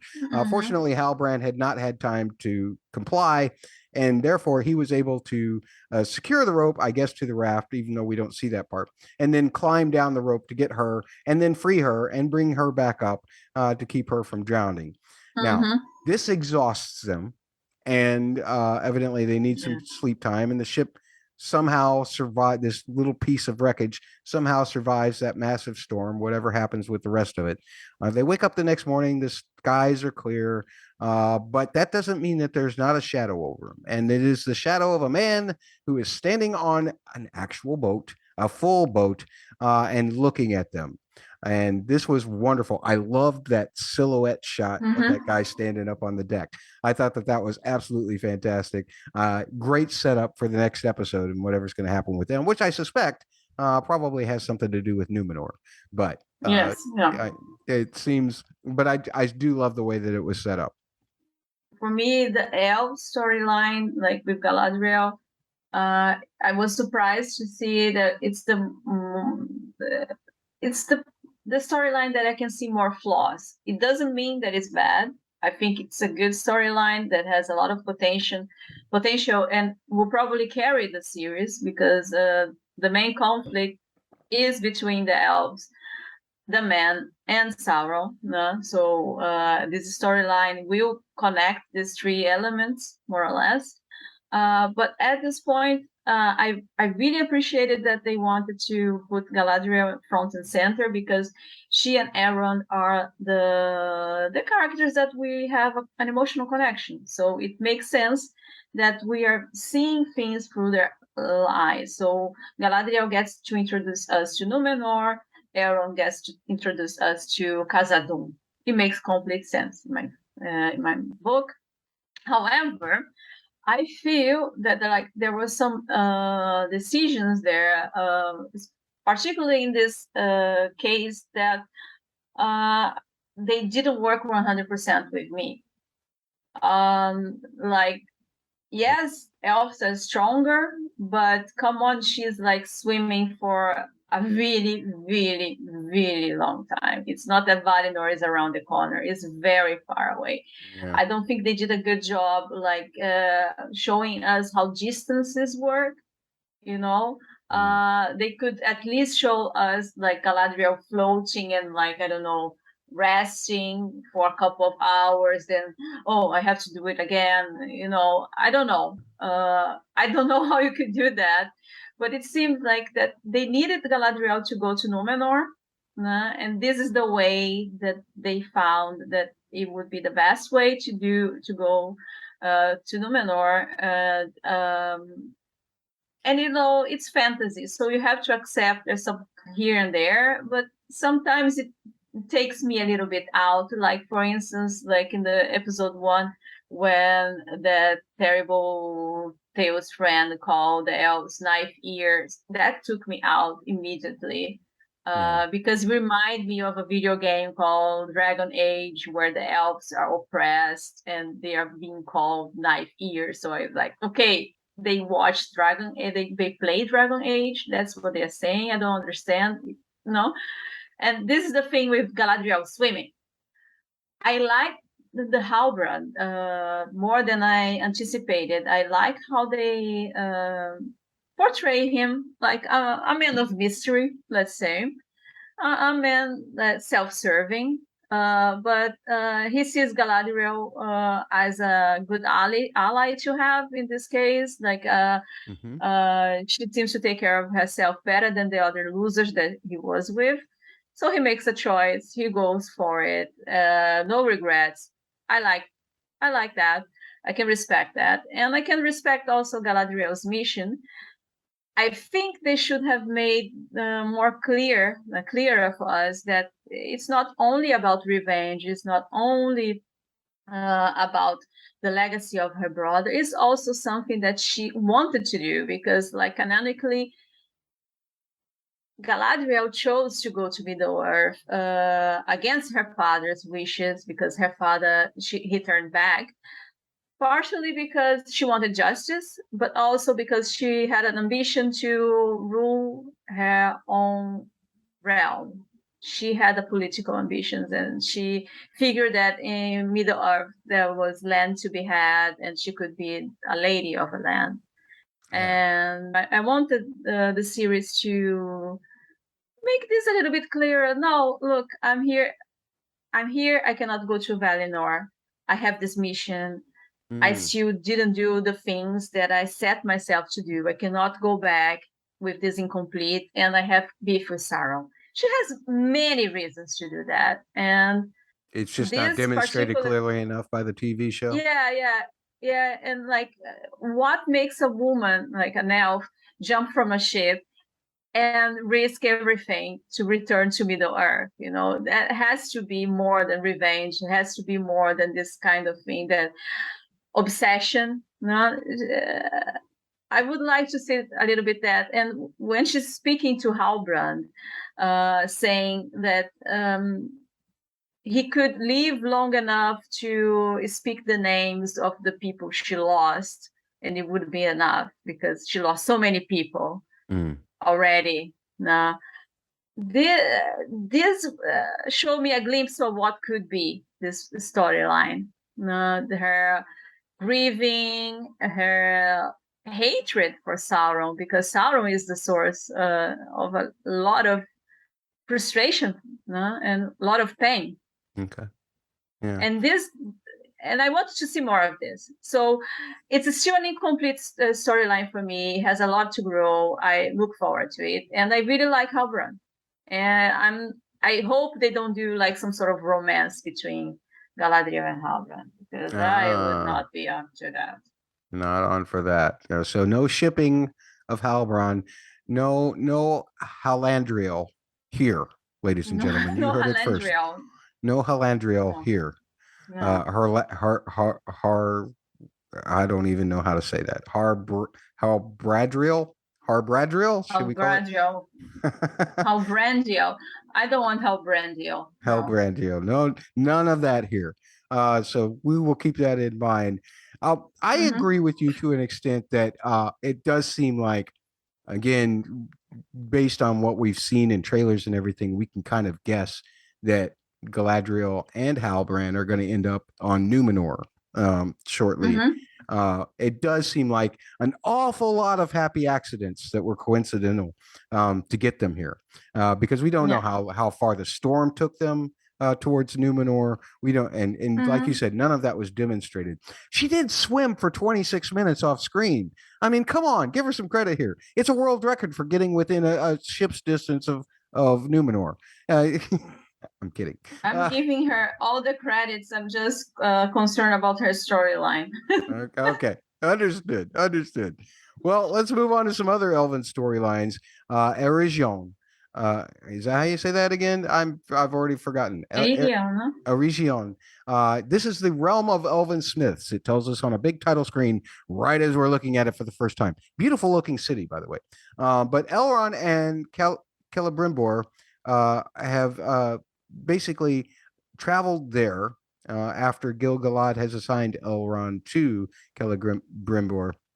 And we get a history lesson, basically, in our first meeting of Fëanor's hammer, the Silmarils, and a little bit about Morgoth and the Silmarils' effect on him. And then Celebrimbor is basically a jealous artist. Like all of us music and artist types are. We just want to always do something greater than the guy previously. And so that's one of those, it's an artistic trait. Don't worry, folks. Don't read too much into Celebrimbor wanting to do that. So Fëanor was Mozart and Celebrimbor is Saladin. I could do that better. If only I'd have thought of that, but I could do it better.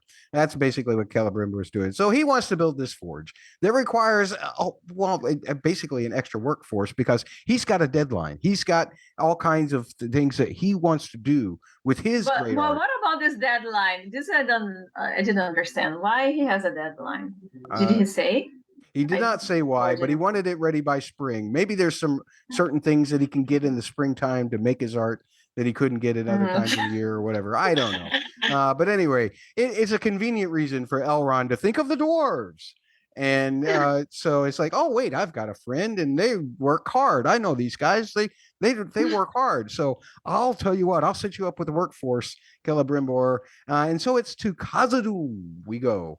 And it turns out that Elrond and Prince Durin are old pals. Well, are they? They used to be old pals anyway. I mean, they not seem that way, because eventually the only way that Elrond can even get in is he has to invoke the right of Sigyn Targog. I couldn't. It's spelled Tarag, but I swear that they pronounced it Sigyn Targog. It was what I heard on the screen, but maybe I'm not That's a going to good try to. pronunciation. I'm not going to try I to think speak dwarf. I like your pronunciation. Yeah. It's very good. Okay. Well. Anyway, Elrond's got to send Celebrimbor's way. He says, "Man, don't worry about it. I'm working on it. You Yeah, are an artist working. now. I am a political artist. Let me do my art now. Get away from me." And so Celebrimbor just kind of gives a salute and evidently is walking away as Elrond is walking. He's just waiting there, hanging out. Yeah, he's just standing outside tapping his foot, going, when is that guy going to get back? Oh, at any rate, because they've been breaking rocks for like, what, 4 days at that point? At any rate. I don't know. So, but Elrond is escorted in through Khazad-dum. Even he is impressed by how beautiful Khazad-dum is. As We are all impressed. We are all impressed. What the music that led up to them going to Khazad-dum, all of the music in Khazad-dum, everything regarding the dwarves is just absolutely wonderful in this episode. I love every second of it. It's amazing. Yes, absolutely. And Elrond is taken to a place where this right that he has invoked requires a little competition. And so Durin, his old pal, comes in, but they don't break bread. They do break rocks. And there's moments in there where I think, oh, okay, is Durin just kind of joshing along and Elrond thinks he's joshing along, or does Elrond just think that he's joshing along? And actually what we find out is that Durin was not joshing in the least bit. But Elrond has to break rocks with Durin. He eventually gives up after however many axes that he gets. One particular axe breaks and he's given another one, and he says, okay, here's what I'm going to do. Because I got to make Durin look good, I'm just going to bow out now, even though this means that he will be banished from Khazad-dum, all dwarf lands, evidently. And but he does it anyway. And then Durin he says, but you'll escort me out, right, Durin? And Durin says yes. And this gives Durin a chance to vent on the lift. And he tells Elrond how hurt he was by the fact that Elrond hasn't been around for 20 years, missing out on his wife, getting married to Disa, the birth of his children. I love this scene with what is that actor's name? Owain? I can't remember his last name, but he was magnificent as Durin in this particular episode. The hurt and everything, and even the way that Robert reacted to that as Elrond, it was just work. But so Durin expresses himself. They don't hug it out, but Elrond attempts to do the best thing and tap him on the shoulder. He apologizes. And ends up saying, but I need to apologize to your family as well. And Durin's kind of onto it. He's like, I know what you're doing. But he I think secretly wants that anyway. So he allows him to come back with him.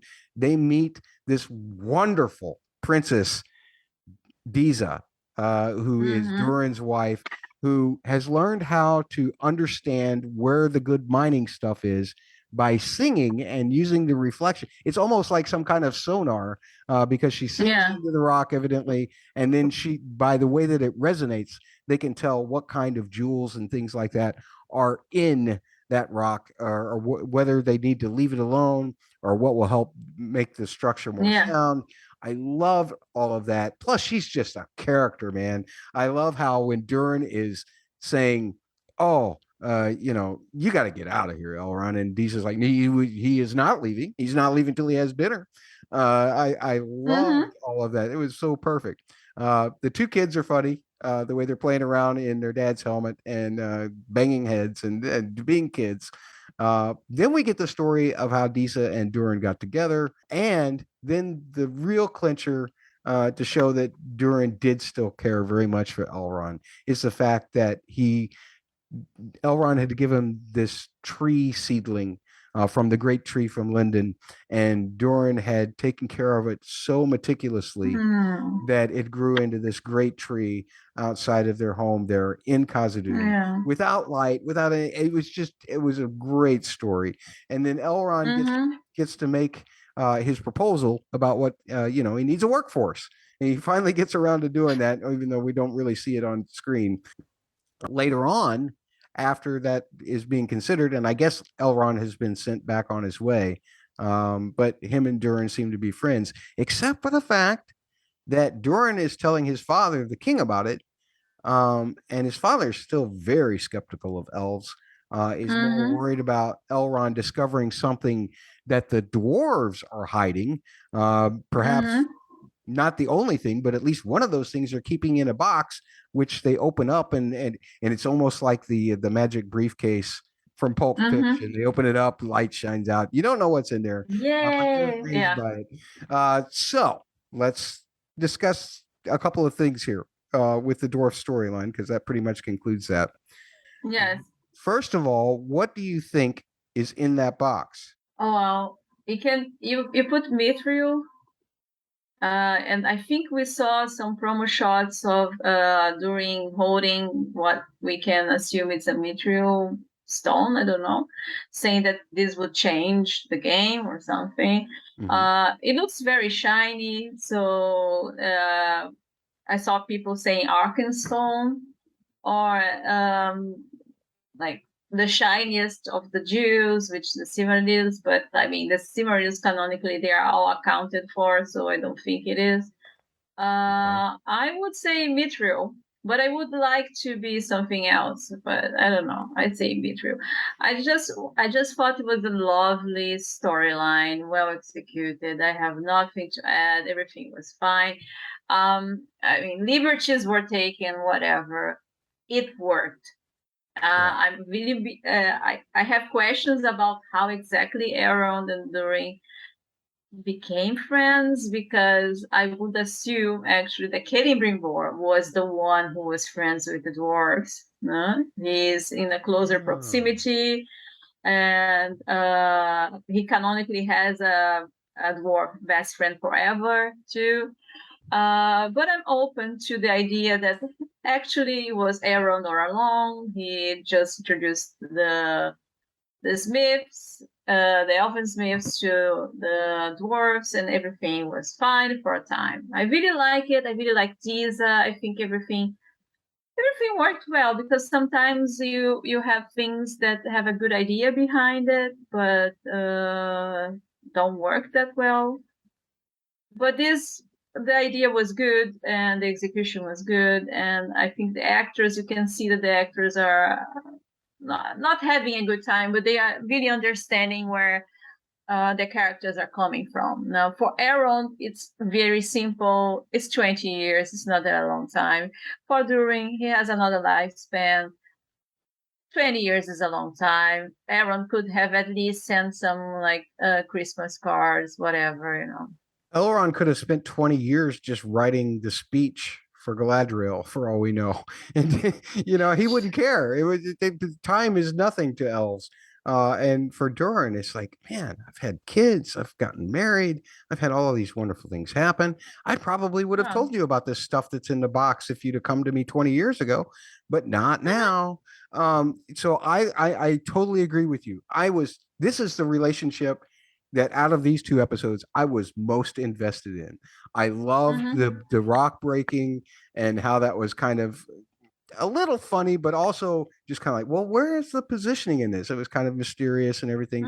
And then you understand that Durin really, is really mad at Elrond. And then you find out why. Things, and finding out why was so heartfelt. And man, everything about this whole dwarf sequence was just fantastic. When you said in our preview podcast that you were really hoping that they did the dwarves well, and that that was what you were looking forward to the most, I got to be honest, Priscilla, I blew it off. I was just kind of dwarfs, smorfs, and I know. I was completely wrong. Now I'm totally involved in this mystery of what's in the box, and and everything else. I mean. It's cocaine. This is great. It's very compelling. Very compelling.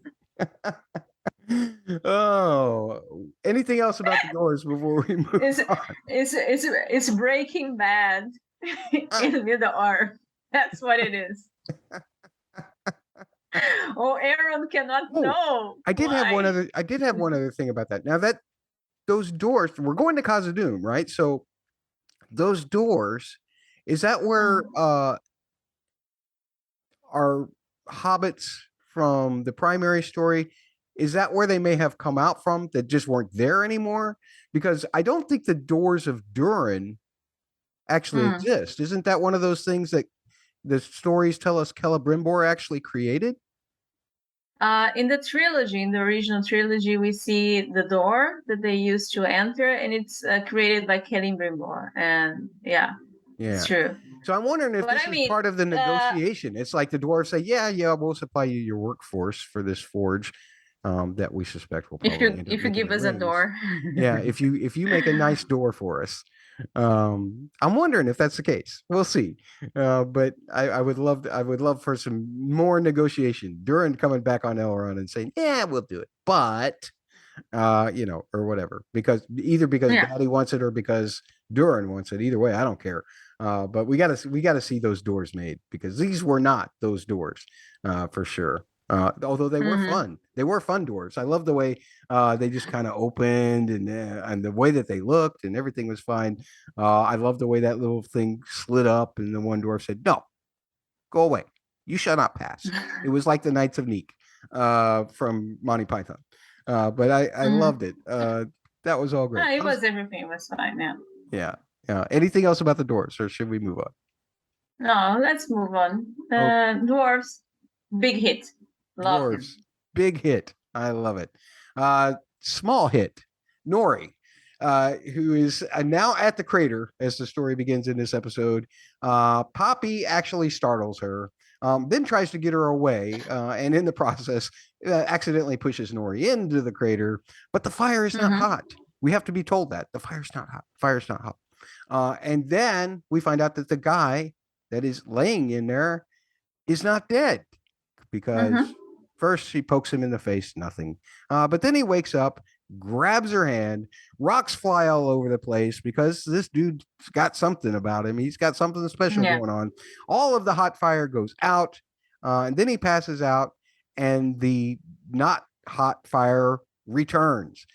One of the shots that I loved in this was that, and I can't remember actually which episode it was in, whether it was in the first episode or the second episode, but at some point there's this huge overhead shot, and it looks like that the guy is the pupil of a great eye of fire. Yeah. Part of the pupil. And I wonder if there's any symbolism in that, for sure. Because that, I sure hope there is. because that was a little bit too obvious, for those of you know the form that Sauron takes throughout the course of the stories of the Lord of the Ring proper. At any rate, we've got that. But despite all of these crazy things, once again, my Harfoot hating, but Nori Nightingale, not Florence Nightingale, Nori Nightingale decides to help this dude, because that's what evidently Nori Brandyfoot does. She feels responsible for him. Yeah, she feels responsible for him, even though he fell out of a sky on his own. She had nothing to do with that. But no, she just likes to be an adventure. That's what this is about with Nori, as my Harfoot hate continues. But I will give props to Poppy. That's a double P, and Poppy's protest. So that makes it a triple P. But then they manage to snatch a cart from the camp, from home camp, as Sadak tries to decide whether they should break camp or not, because the skies are strange, and that wasn't supposed to happen. So now he's having to consider. Yes, and the whole idea was that he needs to decide whether they're going to break camp or not. And what one of the more funnier moments was they do manage to steal the cart right out from under Sadok's nose. And not only that, but as they're using the cart to, take Meteor Man, that's double M, somewhere that Meteorite Man, pardon me, that's a double M, somewhere that they stop to argue, because Poppy's still actually using good sense. But as they do it, the cart starts rolling away. I love that. That was so funny. They do end up finding a safe spot for the guy. And then Nori explains that she feels like taking care of him is important. She's making up reasons now. That Nori, it's not important. You just want to do something that you feel is important. She feels like he is important. Well, that could very possibly be. And then the next day, she startles him. She's trying to feed him and stuff, and his weird powers return, bending trees, making everything look fiery and all of that until he manages to calm down. They start to learn how to communicate a little bit. She has to teach him how to eat. Well, she sort of teaches him how to eat. He kind of finds his own way to eat, and that's not very. Yeah, he's a weirdo. Yeah, he's a weirdo. Yeah, no. And then he tries to warn her about what's happening to her father, which is, basically a construction accident that happens to her father, Largo. But it seems like he's trying to warn her about it. She doesn't understand. Somehow he ends up actually breaking Largo's foot with his magic. By breaking something. I don't remember what it was while he was trying to draw. I guess it was a stick he was trying to draw with. But that ends up breaking Largo's foot, which actually ends up saving Largo's life, I think. Otherwise, that would have felt totally on top of him and he would have been smushed. But instead, he is stuck in some dire circumstances nonetheless, because this foot is seriously compound fractured. I don't know, I have no idea, of course, this is just my assumptions, but I think the characterization of Lagos, like Nori's father, he looks like a little bit drunk all the time. Don't you think? He looks like... Well, every time I look at his face, I don't know if like the hobbits, if these guys smoke weed or not. But the hobbits evidently used to smoke weed. Maybe they learned it from their Harfoot ancestors way back in the wind. Maybe it's been a tradition. But Largo is a happy guy. He's happy in that weird kind of way. He's in that. He's in that he's a little bit high all the time. He's in that space. He's definitely in that space. I agree with her completely. But when this happens to him, he probably should have been doing the construction anyway. But Nori was the one who I think was supposed to be helping. Now, there's no way you could tell me that she could have done what he was doing anyway, holding up all that weight. Or maybe she could. Well, maybe she's a lot. I mean, they did manage to haul that giant. Everybody knows. Maybe if everybody in the community knows that he cannot be trusted because he's a little bit high all the time. Would you think they were trying to get rid of him? No. Oh, I thought you were going. No, I'm kidding. No. Let's get rid of the druggie, okay? Let's get rid of it. How do we do that? I'm not saying he's a drug addict. It's just that he's always looks like a little bit. His eyes are like shiny, like these people. They're like, oh, I'm so happy. I drank 2 margaritas, and he's just in the zone. Man, that's he's in the zone. He's a happy man. We should all aspire to be like him. We should. Maybe not by the same means. Nori feels guilty for what happened, and now the camp is breaking and they begin to migrate. So you get a broken foot, it's kind of hard to migrate. And that's when Nori returns back to Double M, the Meteor Man, and they have lanterns with fireflies, and she's saying, man, look, man, I can't help you anymore. Our family's going. My dad's in bad trouble. Blah, blah, blah, blah, blah. But what this guy does is he ends up setting Poppy's fireflies free by basically shaking the lantern out of her hand, which was weird. And then he starts whispering to a few of them, and they form this constellation. And Nori promises to him that she will help him to find those stars. But then the stranger gets exhausted, he passes out, and as soon as he does, or he falls to the ground, he doesn't really pass out. But then the fireflies start dying. So here's my question. Okay, we saw Gandalf in Peter Jackson's films whispering to butterflies to tell him to go get the eagle, to get him off of the tower. Now, one of 2 scenarios is possible here. Either off screen, we didn't see that as soon as the butterfly told the eagle that the butterfly died. Or the other possibility is that the way this guy speaks to insects is bad. So which do you think it is? I think he's a powerful being, obviously, but he arrives and he has no memory. So it's completely possible. And he arrives on a meteor. So he's not from this world. So it's completely possible that he doesn't understand much what's going on, and he doesn't have the full ability to exercise his power. So he's still like, every time he does something, you can see that is either too scary or too strong. It never goes exactly how it's supposed to go, because at this point, he kind of trusts Poppy and Nori, I think. So I don't think he wants to hurt them or like do harm to them. But he's still not in control. That's the vibe I get, more than he's evil. He's not in control of what's happening. He's trying his best to communicate. But I think the Fireflies incident is a little bit a red flag. Okay. This series so far is setting up a lot of things that could go both ways.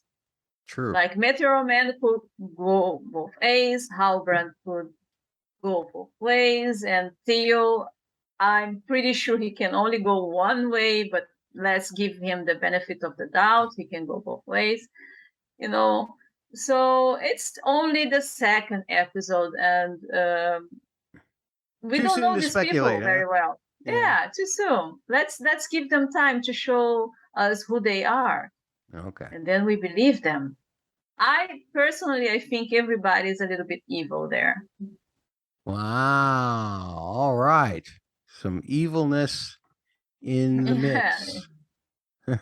Yeah. Folks, that's what we think. What do you think? Send an email to mattsaudioblog@gmail.com, mattsaudioblog@gmail.com, or you can tweet to @BustBlockbuster on Twitter. I know this podcast is called Bustin' Blockbusters, but that's not the Twitter handle. The Twitter handle is just Bust Blockbuster. So do that. You can also tweet to our bosses. If you're saying Matt rambles way too much, you can just tweet to them at the word double the letters PHQ on Twitter. All of the information, if you are on YouTube, are on the screen ahead of you, or in the show notes if you're just using the audio podcast form to listen to us discuss this episode. We do have one storyline left in episode 2 to talk about, so let's get through it. That is the bad mother and the horrible elf. This is a disclaimer. Matt does not actually feel any bad feelings towards Bronwyn or single parents. This was merely for a joke. Please take it as a joke. This has been a disclaimer. I think I've played that joke out way too much, because here, I loved Bronwyn in this episode. Arondir and Bronwyn do investigate the ruins of Hordern. There are no bodies. There are no wounded. He finds passage and this kind of secret passage underneath the ground, sends her back home to warn her people what has happened here. Bronwyn does run all the way home and gets back home to warn them. But the head guy, the butcher, basically, his name is Waldrig. He is not convinced. He's like, schmear, Hodern, whatever happens there, never happens here. But Theo is definitely convinced, because he continues to hear the scratching under the floor again. He begins to break the wood underneath so he can see what the heck's down there. And it turns out it's an orc's eye staring back up at him. Ooh. Meanwhile, Arondir is still crawling through the tunnels until he discovers some kind of creatures in there. I wasn't sure what that was, whether it was an orc or whether it was something else. But he's running. We can talk about that in a second. He went to an underground spring. He has to crawl through a very tight space, finds an underground spring, has to swim through that. Then he resurfaces somewhere else underground, which seems a little closer to the tree roots. And then as he is waiting for the creature to follow him, you can see the bubbles from them, and he's getting ready to take care of them, but he gets snatched from behind. And in the meantime, Bronwyn is going home. She finds her place trashed. She finds that Theo is hiding into this little cupboard. I don't know how he got in there, but good for him. And then an orc comes, and Theo and Bronwyn have to end up fighting it together. First, she hides, and it's very creepy entrance of the thing, but we'd seen that in a trailer before, in scenes previewed before. Anyway, they end up fighting it together, and she's able to use the body that they take care of. She's able to use the head to prove to her story to old doubting Waldrig, and the others decide that they're going to listen to her when she tells them that they have to leave now. They need to make their way for that elven tower that's been watching over them for all of this time. And the next day, as they prepare to leave, Theo still has that darn blade. He's a klepto who will not give up his goods, no matter what. He's a terrible person. He's yeah, bad mothering. He wouldn't be that way. I'm kidding, folks. He knows the difference between wrong and right, and he still gets that sword. Unless his mother never explained to him the difference between wrong and right, and everything is just okay. But Sauron's mark is still on that blade, just like that blade is still in his hand. This time when he holds it, though, it starts reforming. It's almost like, and it's got that kind of Morgul blade look to it, like we saw in Peter Jackson's movies. But Bronwyn says, "Time to go." And he says, he evidently, I don't know, I'm assuming he took it with him. Evidently, he packs it back in his bag. And of course he took it with him. Of course he took it with him? Yeah, the guy has nothing. That's his only possession. Like, he's not going to leave it behind. Certainly doesn't have much of a mother. I'll say that. All right, I've played that joke out way too much, folks. Do not take me seriously here. I am only kidding. I love Bronwyn's strength in this episode. Matt hates single mothers. That's what it's all about. He hates them. I have nothing against single mothers whatsoever. I promise you. I loved Bronwyn in this episode. That's where we're going to start our discussion point here. I thought she was amazing in this episode. I think she's lovely.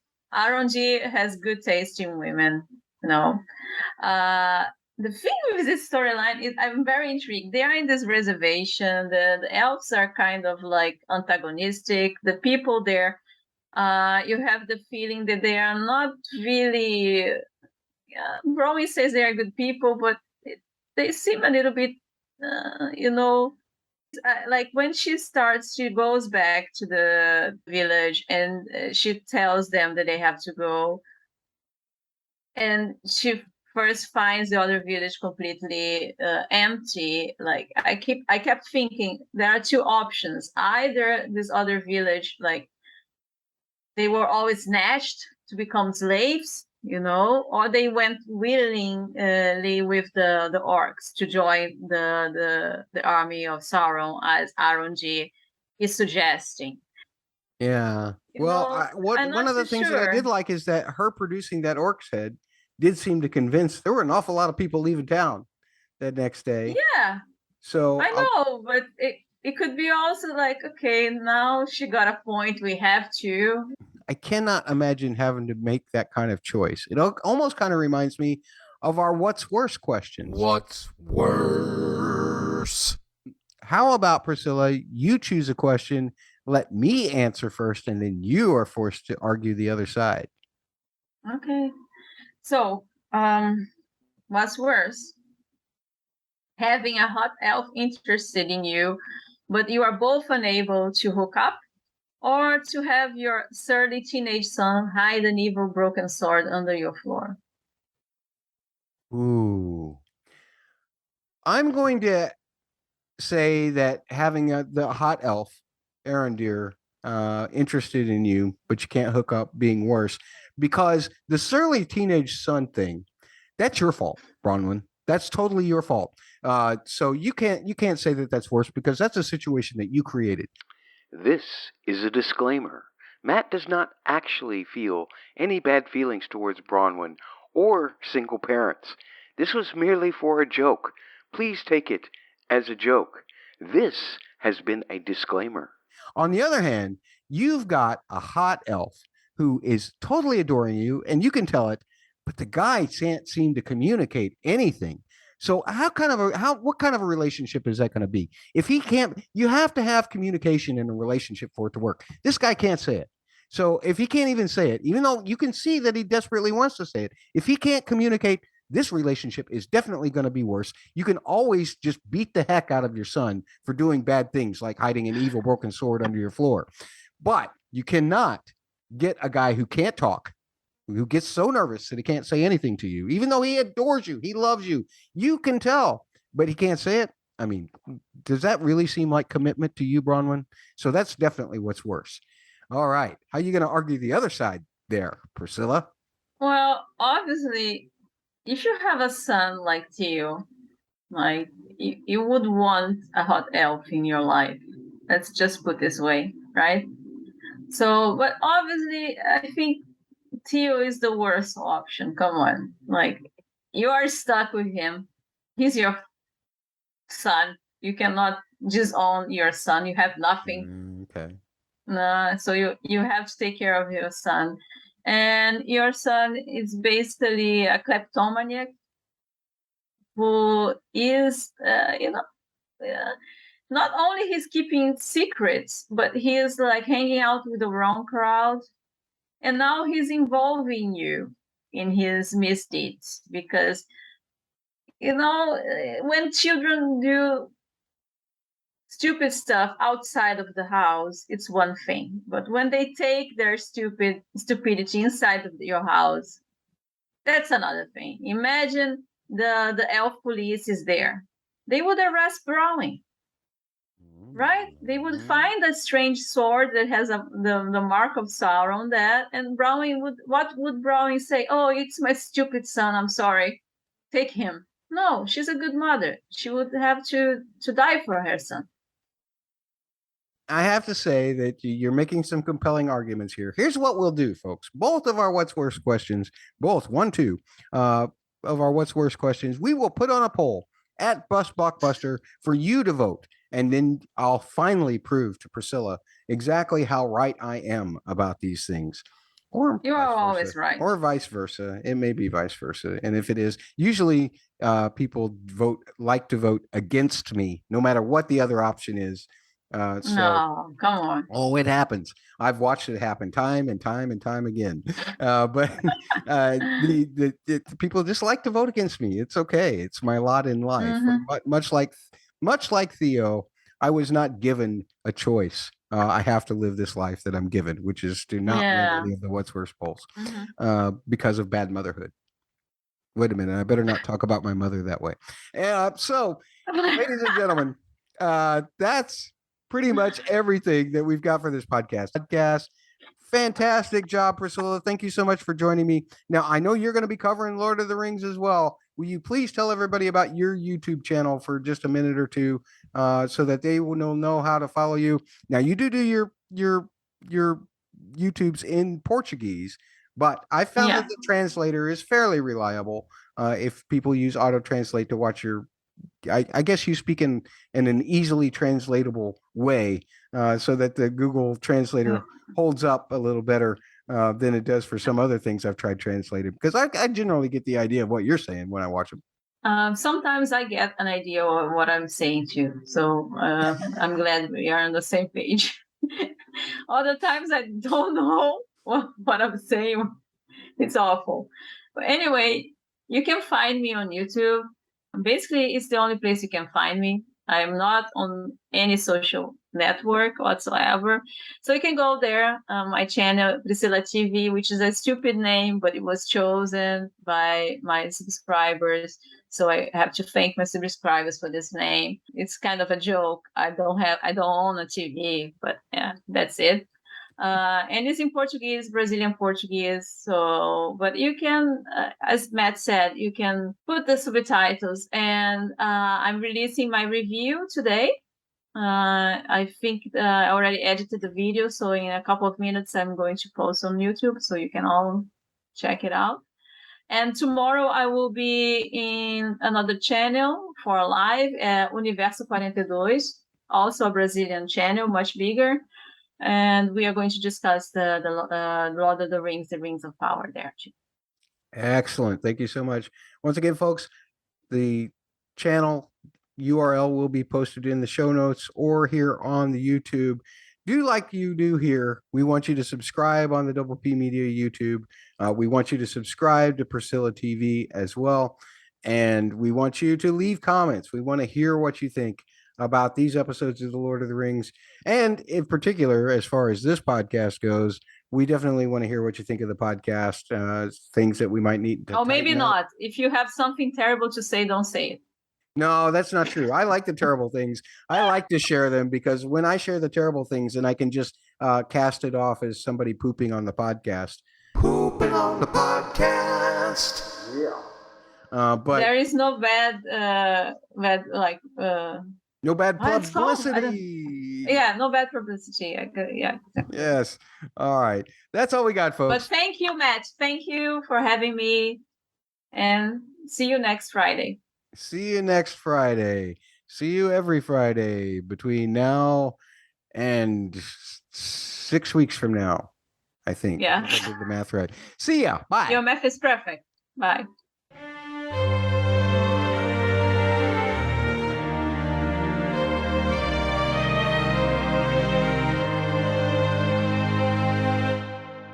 Part of Double P Media, doublepmedia.com.